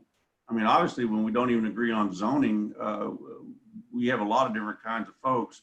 And we have planners that belong to a lot of these organizations. We heard on the planning survey, we heard from some counties that said, what about us? Well, they're bound to be members of the county association. We need to develop those liaisons. We've had a little bit with Scenic Texas and a little bit with the historic folks. We need to enhance that. Also with engineers and surveyors and others, there are planners that are also engineers. The lawyers with the City Attorneys Association, all of those things. The other one's TML. There's concerns about stigma with TML and what our relationship with them should be. I, for one, it's my opinion, we are an affiliate. Our organization is an affiliate of TML. We need to continue working with them. I don't think when we stand up to testify saying that we're an affiliate of TML helps anything. But the flip side is TML does a huge job of keeping us up to speed as much as possible on what the bills are, and helps. That's the main one I use for my sources on bills that are in the hopper and their impact on cities. So yes, we need to absolutely work with these other organizations and enhance our relationships. Chris, you probably have some thoughts. Yeah, absolutely. I mean, I've mentioned this previously, but there are strength in numbers, and engaging with other groups that might have similar interests or interests that are close enough that they can lend some political capital to you all is absolutely necessary. It's a reason why, when bills come out and multiple groups are in favor of them, they will all come together with a single white paper presentation of why they're supporting those bills, and you'll see 10 to 15 logos for these associations on these one pagers, because that is a powerful visual to give to a member, to say that it's not just APATX that's in favor of this, it's also the home builders, it's also the realtors, it's also other groups that might be involved. Just amplifies your voice and amplifies your work that you're doing, particularly during session. And you mentioned a good point, and I think it's going to be important for us to utilize your role with the realtors and the home builders and others to set up some meetings. The realtors sponsored 100% mail out in Parker County on the annexation bill, and the local realtors were really upset. They said, why is the State Realtors Association spending money in our county when we don't even agree with what they're doing? So that's going to be important to have those discussions. Yeah, and that goes back again to those personal relationships. I know many of us as planners have close collaborations with architects or with designers or engineers or the arts folks or historic folks, all those different ones.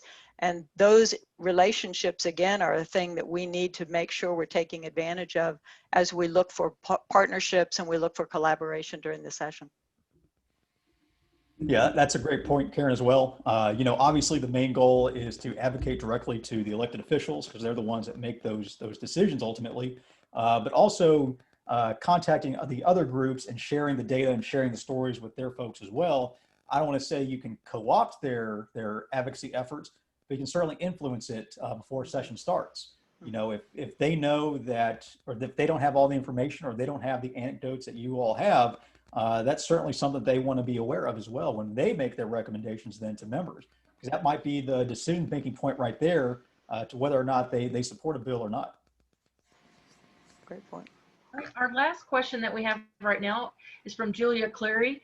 For the virtual commissioners dialogue, is there any intention of including non-municipal stakeholders in that discussion, such as county commissioners?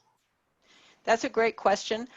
As we've designed it to start with, since this is kind of our first effort to try this, we've been thinking about the plan commissioners for the reasons that I was expressing earlier, but it could well be that there would be some other folks that might also be part of this.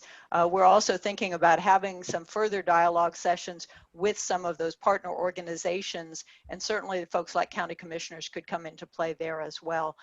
If there's a suggestion of somebody who would be good, in our next session, I think Craig is going to share an email address for people to provide contacts, and so I'd encourage Julia to share that contact information if she wants to encourage somebody to be involved. Okay, great. Well, thank you so much to our panelists today, and I know we're moving into our next session where some of you will be joining us. Our next session starts in just a moment. It's Next Steps, our schedule and assignments. We'll have Craig Farmer again, as well as Doug McDonald, and Chris Sanchez will be joining us as well. Thank you. Okay. And Craig, are you going to share your screen for this one, or shall I? I think that would work better if it's okay. I'm going to send it your way. That way I can monopolize it. There you go. Have at it. Okay, let me make sure I get the right one. Nope, that's the wrong one. There it is.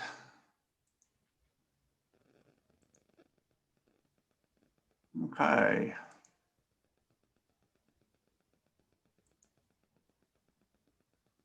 Good. All right, so let me go home. All right.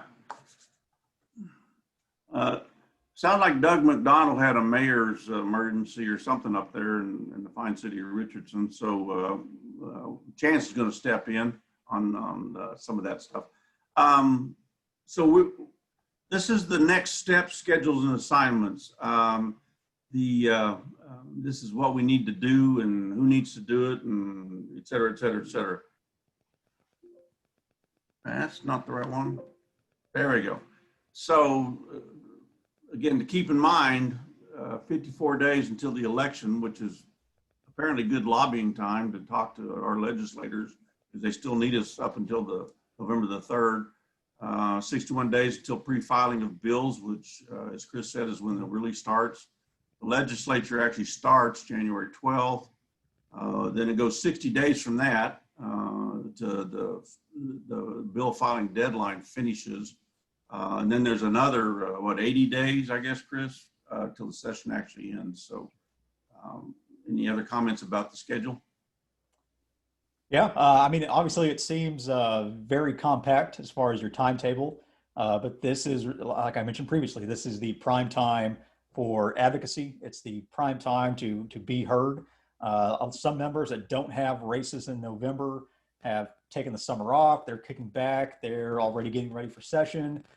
So that is a great time to engage with them as well, because they've got the time on their hands.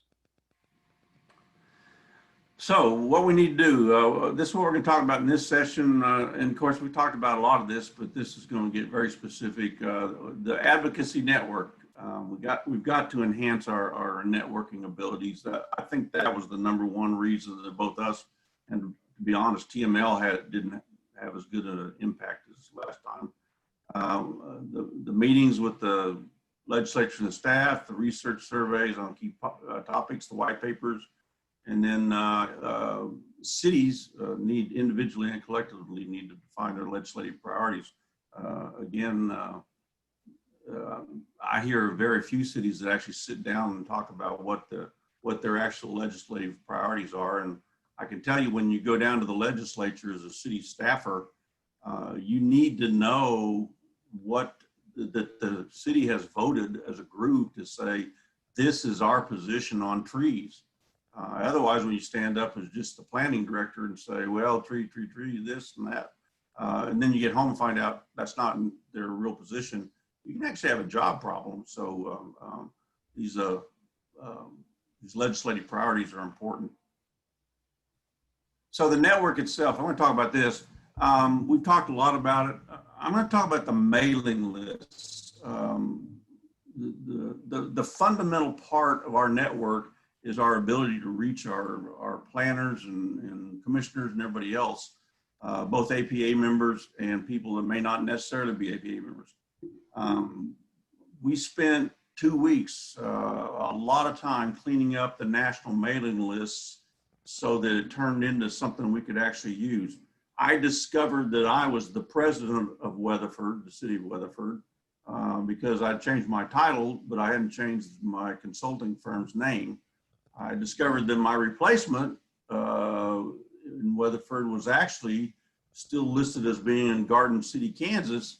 So, when we went through the mailing list, we found a bunch of people from other states. Well, they hadn't changed it yet. There are people with their titles, but they don't say what organization. There's people that don't have their titles, but they're the planning director of a particular organization. There were some names, the only way we figured out who they worked for was to look at the email address, because they had all their mail sent to their home address. So we got to get the mailing list cleaned up. So if you have not checked your national membership information, please do so. Correct the title, correct the organization, make sure it's the right email and phone number. And to be honest, I think quite a few of us would appreciate getting cell phone numbers from people that want to really be involved in legislating. Also, we need to identify non-members, elected officials, experts, what their email addresses and stuff like that is. So that's the second part of this, is the social media network. Chris, last time we talked, I thought you said Instagram was probably the best way to interact with legislators and their staff members. Twitter, actually. Twitter's actually the best. Twitter. I got it wrong. Okay, I'll change that. But you still got to know how to get there, right? That's right. So those kind of things are important, and if people have relationships with legislators, if they can help us get that information, This national, our membership list, network list, we're trying to create the Queen Mother list and then have it be able to be broken down between, developers or other people. So giving us an idea of your area of interest or expertise. Again, we're gonna be able to sort our mailing lists by developers, by home builders, by architects, whatever, engineers, so we can quickly get experts in those various areas. And also the Facebook legislative page, we need to get everybody up to speed on that and to get it out. I don't use Facebook very much because all it does is get all my relatives in arguments with each other at the family reunion. So so I've got to change my ways because that's a prime way of reaching quite a few people. And then as we already talked about the partnerships, we've got to develop those relationships. And again, one of the things we're going to ask people to let us know is what organizations do they also belong? ULI, AIA, whatever, home builders, all those sorts of things. Here's the address, and we'll see how this one works. We may need to change it, but and Craig, for those people who are getting ready to write this down, Mike McAnally reminds me that it's info@APATexas, TEXAS spelled out .org. Ah, well, nobody said So that. make a note if you're yeah, there we go. There we go. Okay, I stand corrected. But that's going to be the key address, and we'll have somebody monitoring that and sorting it through. So remember, we talked about if you're going to go meet with a legislator, you should let us know. It's probably going to need to go to that address. If you're going to ask for information to take to the legislator, I guess this is where we send it. So for the time being, this is going to be the coordinating email address. We may end up with separate addresses to be able to send different things to help sort it. But at this point, this is the one we're going to use. So any questions on that one or comments from the group? Okay. So the key takeaways on this one is check your national information, identify non-members that have expertise, liaison, email, Instagram addresses, Twitter address, Facebook. Legislative meetings. Chris, do you want to take this one or should I take this one? Yeah, sure, I can take that one. Yeah, so this kind of summarizes everything we've been talking about here. Once the legislative meetings begin, once you start, get those scheduled with your elected officials, introduce yourself in APATX. That is something that needs to happen ASAP. The clock is starting to tick on that, so we need to have that going probably as soon as possible because the time is going to become the essence here in a little bit. And I said it all in every session I've been in. I'm going to say it one more time just for clarity's sake. The members need you now more than you need them. But that dynamic is going to change. Develop materials and deliver to your elected official. Chance, Craig, I'm not sure if you guys are getting those going for as far as one-pagers. Happy to help on that. As far as, some keywords or buzzwords that we can use to get that message across, like I mentioned, and Craig, you kind of mentioned it as well. If it can't fit in a tweet as far as your message, you need to work on it because that is the main way that the public and elected officials kind of ingest policy discussions these days is through Twitter. So knowing how to do that as well is important as well. And again, hey, Chris, quick question for you. We got all these research efforts and survey efforts going, but sometimes, it's better to ready, fire, aim, or whatever it is, would it be better just to go ahead and start drafting some of these position papers and then as the results come in, we can flesh them out a little bit, but go ahead and start immediately on developing a white paper instead of waiting until all the results are in from the surveys? Absolutely. Again, the sooner you can have everything ready to go and pre-packaged and turnkey as possible, the better. So yes, absolutely. Getting those started is something I would do. And again, kind of the whole main goal for what we're trying to do here is to be a resource for members of the legislature in the future. We want them to think of you and think of APATX when city issues come up. So that is the main goal. If you're in a small city or you're in a partially rural part of the state, your efforts are just as important as the folks that live in Houston and Dallas, because the members of the legislature that represent you have the same number of votes as the people that live, or the members that live in Houston and Dallas. There just happens to be more of them in those cities, but it's still important to, even if you live in a rural area, to be part of this outreach effort as soon as possible. So again, kind of the takeaways, those introductory meetings between yourself and your elected officials need to happen as soon as possible. Ideally before the election in November. If it has to go into November or December, that's fine. Just absolutely need to happen and be completed by the beginning of session.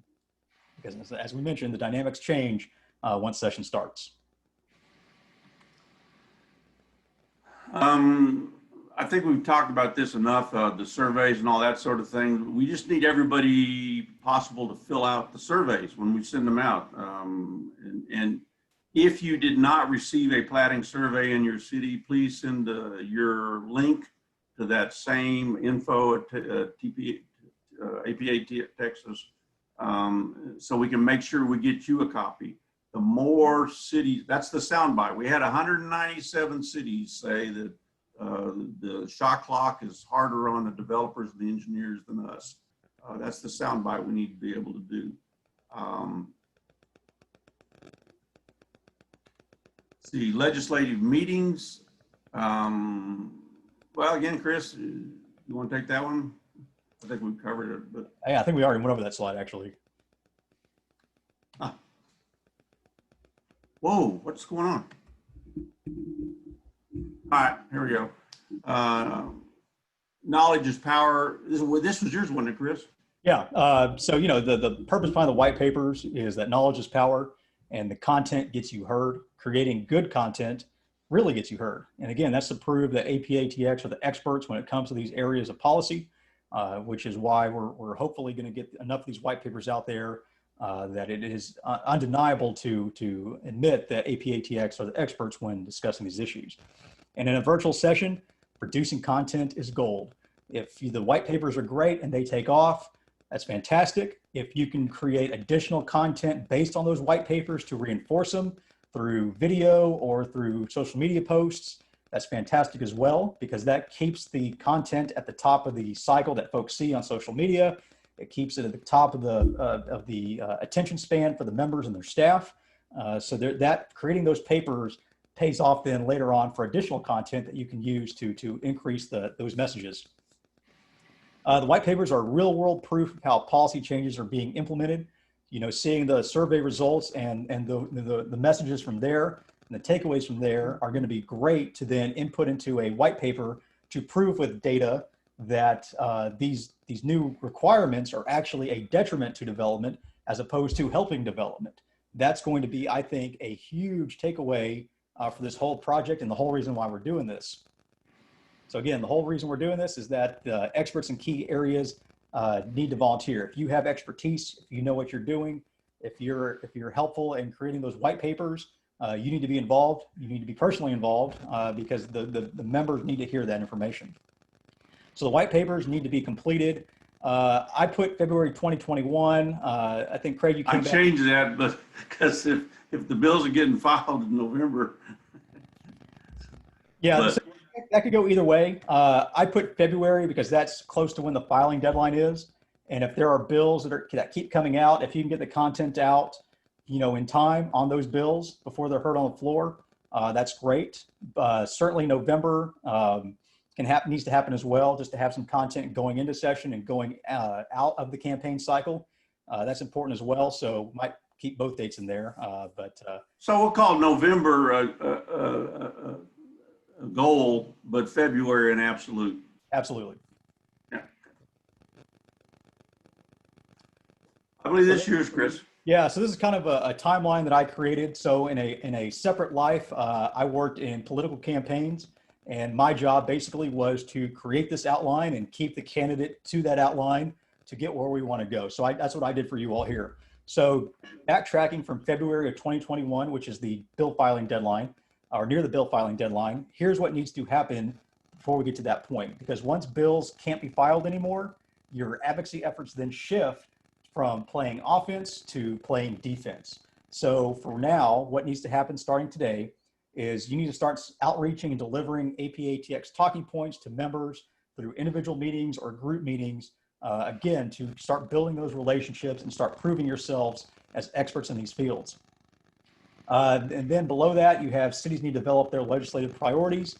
That can help piggyback APATX talking points. So obviously, if your city hasn't put out their priorities yet, work with whomever within your city does that, your city attorney, your city councilor, whoever, and see what they can do to help push APATX's talking points as well. And obviously, those need to come out before the end of the year, before session starts. So that really needs to play into that as well. And then the white papers, as we mentioned, that can be an ongoing project, or that can be something that can be done leading into session. Either way, that content needs to be continuous, it needs to be accurate, and it needs to be built on to build more content. And then below that, determine APATX legislative allies. That goes into who else is interested in these areas, who would have a stake in helping you all out to get your message across. I kind of put that timetable before session and during session. It probably needs to be shifted over a little bit going into October and November just to start that process and start those conversations with other groups, because there's going to be some horse trading, I'm sure, as far as priorities. There's going to be some nuances that they want to work in. So that conversation and that process could probably be a little bit more on the back end of that timetable there. And then developing your own legislative priorities for 2021. Using the feedback that you're going to get from membership, using the feedback you're going to get from meeting with members and elected officials is all hopefully going to come in and distill down into actual real recommendations from APATX to then take into the legislative session to have members carry bills or be aware of bills that might come up. All those conversations are really going to boil down to developing those priorities, hopefully for you all heading into next session. And hey, Chance, you can't be Doug anymore because Doug and Elvis are both in the building, I think. Doug, are you there?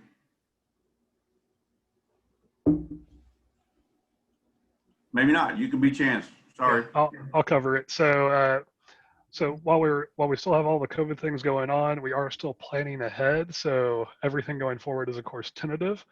But we do have a plan for next year's Legislative and Advocacy Summit on March 30th and 31st of 2021. We'll see how this actually shakes out in reality. That will be during the middle of the session, so representatives would presumably be there. The timing of this is intentional. It coincides with when we typically do our Great Places announcement. And it also coincides with when we're usually trying to either push or suppress bills as they go through committee.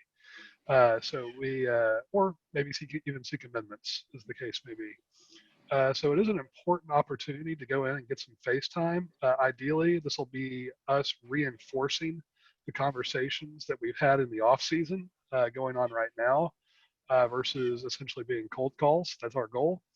And this is a really fun event.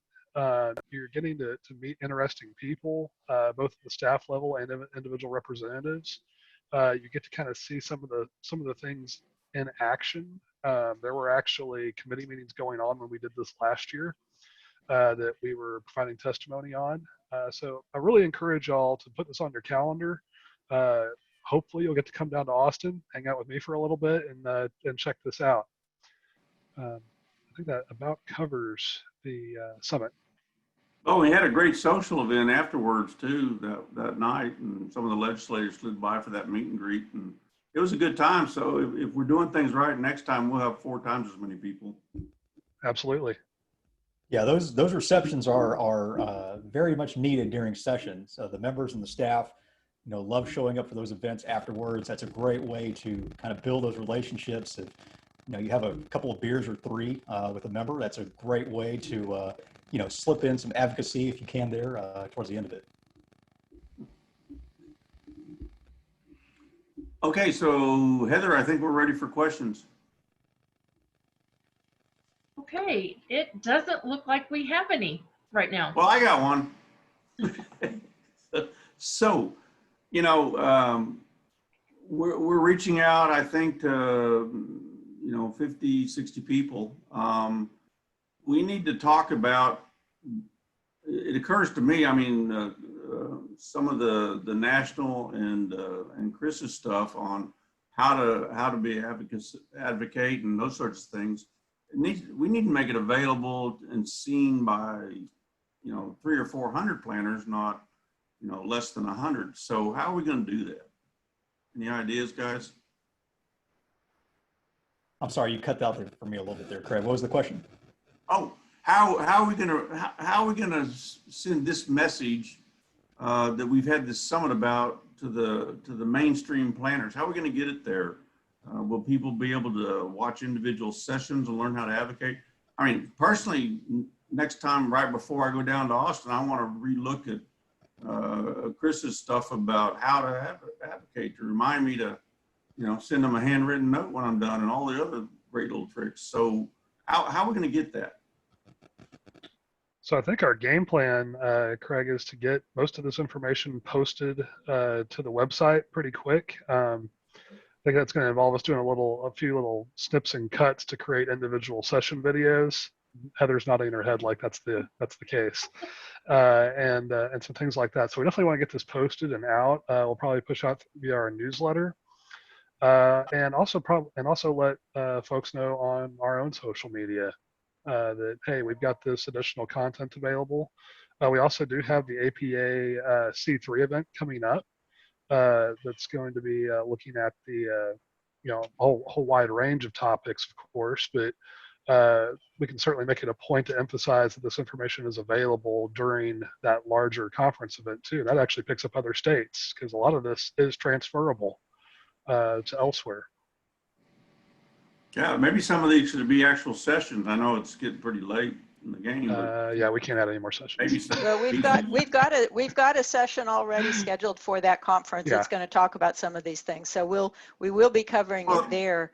The one other thing I was going to add is that for those of you who did that membership survey that I talked about earlier that was online, we had about 75 to 80 people who replied that they were interested in being involved in this advocacy effort. So for those of you who are on the webinar who gave us your information and indicated topics you care about, you'll be hearing from us, and indeed we'll be sending out that communication to all of those people, whether or not they were able to join us today, so that they can be part of this effort as well.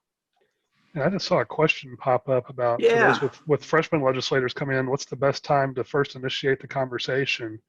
We don't know who's going to be elected. I'm going to give you a very direct answer because we had this same situation happen when I worked for the city of Buda. And we didn't wait for the election. We actually called up both candidates and met with both candidates before the election because they're looking for votes and they will take any attention that they can get. So that would be my recommendation, is go ahead and engage with them. They'll remember that you were there when they were candidates, which gives you a little more special place in their heart. Chris may completely disagree with me on that. We'll see. No, actually, that's absolutely the way to go. Obviously, it depends on the district. If you live in a very heavily Republican area or a heavily Democrat area, use some discretion on there. But for the most part, yeah, absolutely. If you're a district that might be too close to call, meet with both of them. You don't know. There's a long way until election day, and you don't know what's going to pop up in the meantime. For some of the freshmen, though, we know who's going to be there. They may not have an opponent. They have not been sworn in yet, but we know for a fact that unless something unfortunate happens, they're probably going to be taking the oath of office in January. Start meeting with them now, treat them as a member. For instance, in the Senate, Senator Sarah Eckhart, who is a former county commissioner in Travis County, she won a special election. She's technically a freshman, even though they haven't met yet, but she's in office. She took this oath of office. So yeah, absolutely. Be meeting with her now and presenting that information. It just really depends on the district, but yeah, for the most part, be meeting with anybody that you can.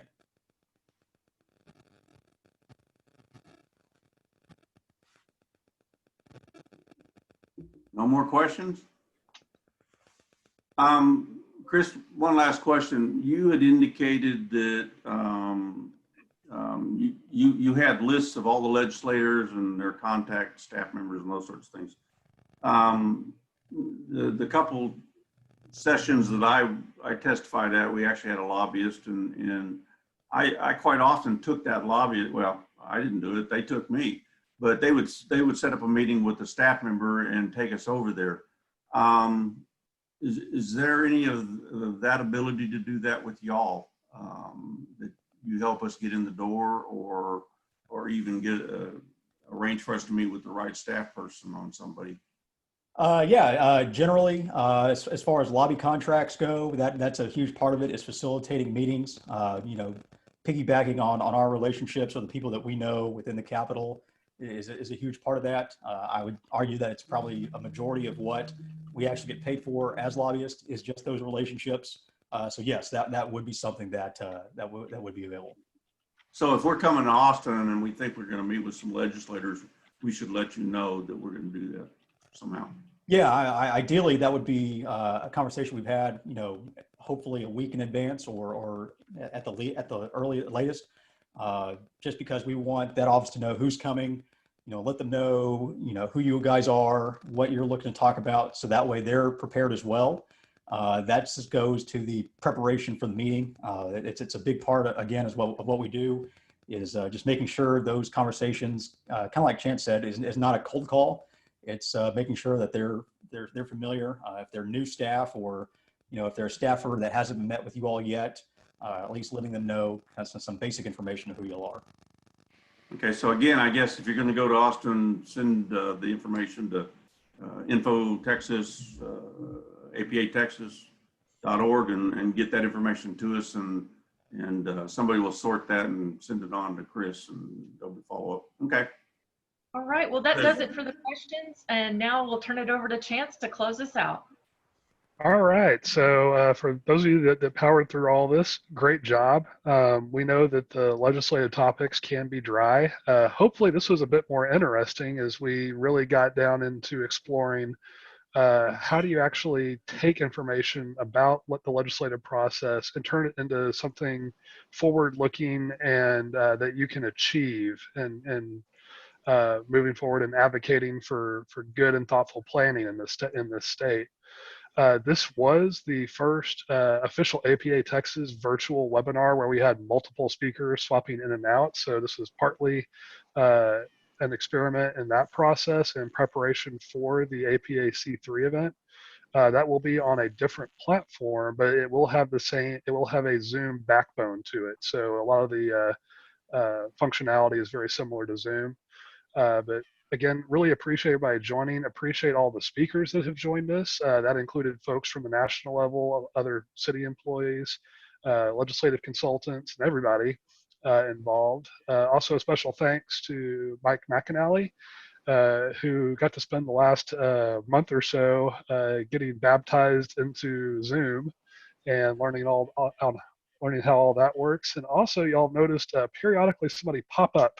And that is Heather Nick. Heather Nick is the president-elect for APA Texas out of Tyler, and she has been providing all of our background support throughout this entire event.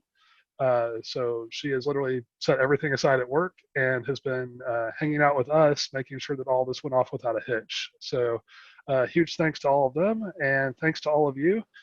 And we're looking forward to seeing a very active legislative off-season as we go forward.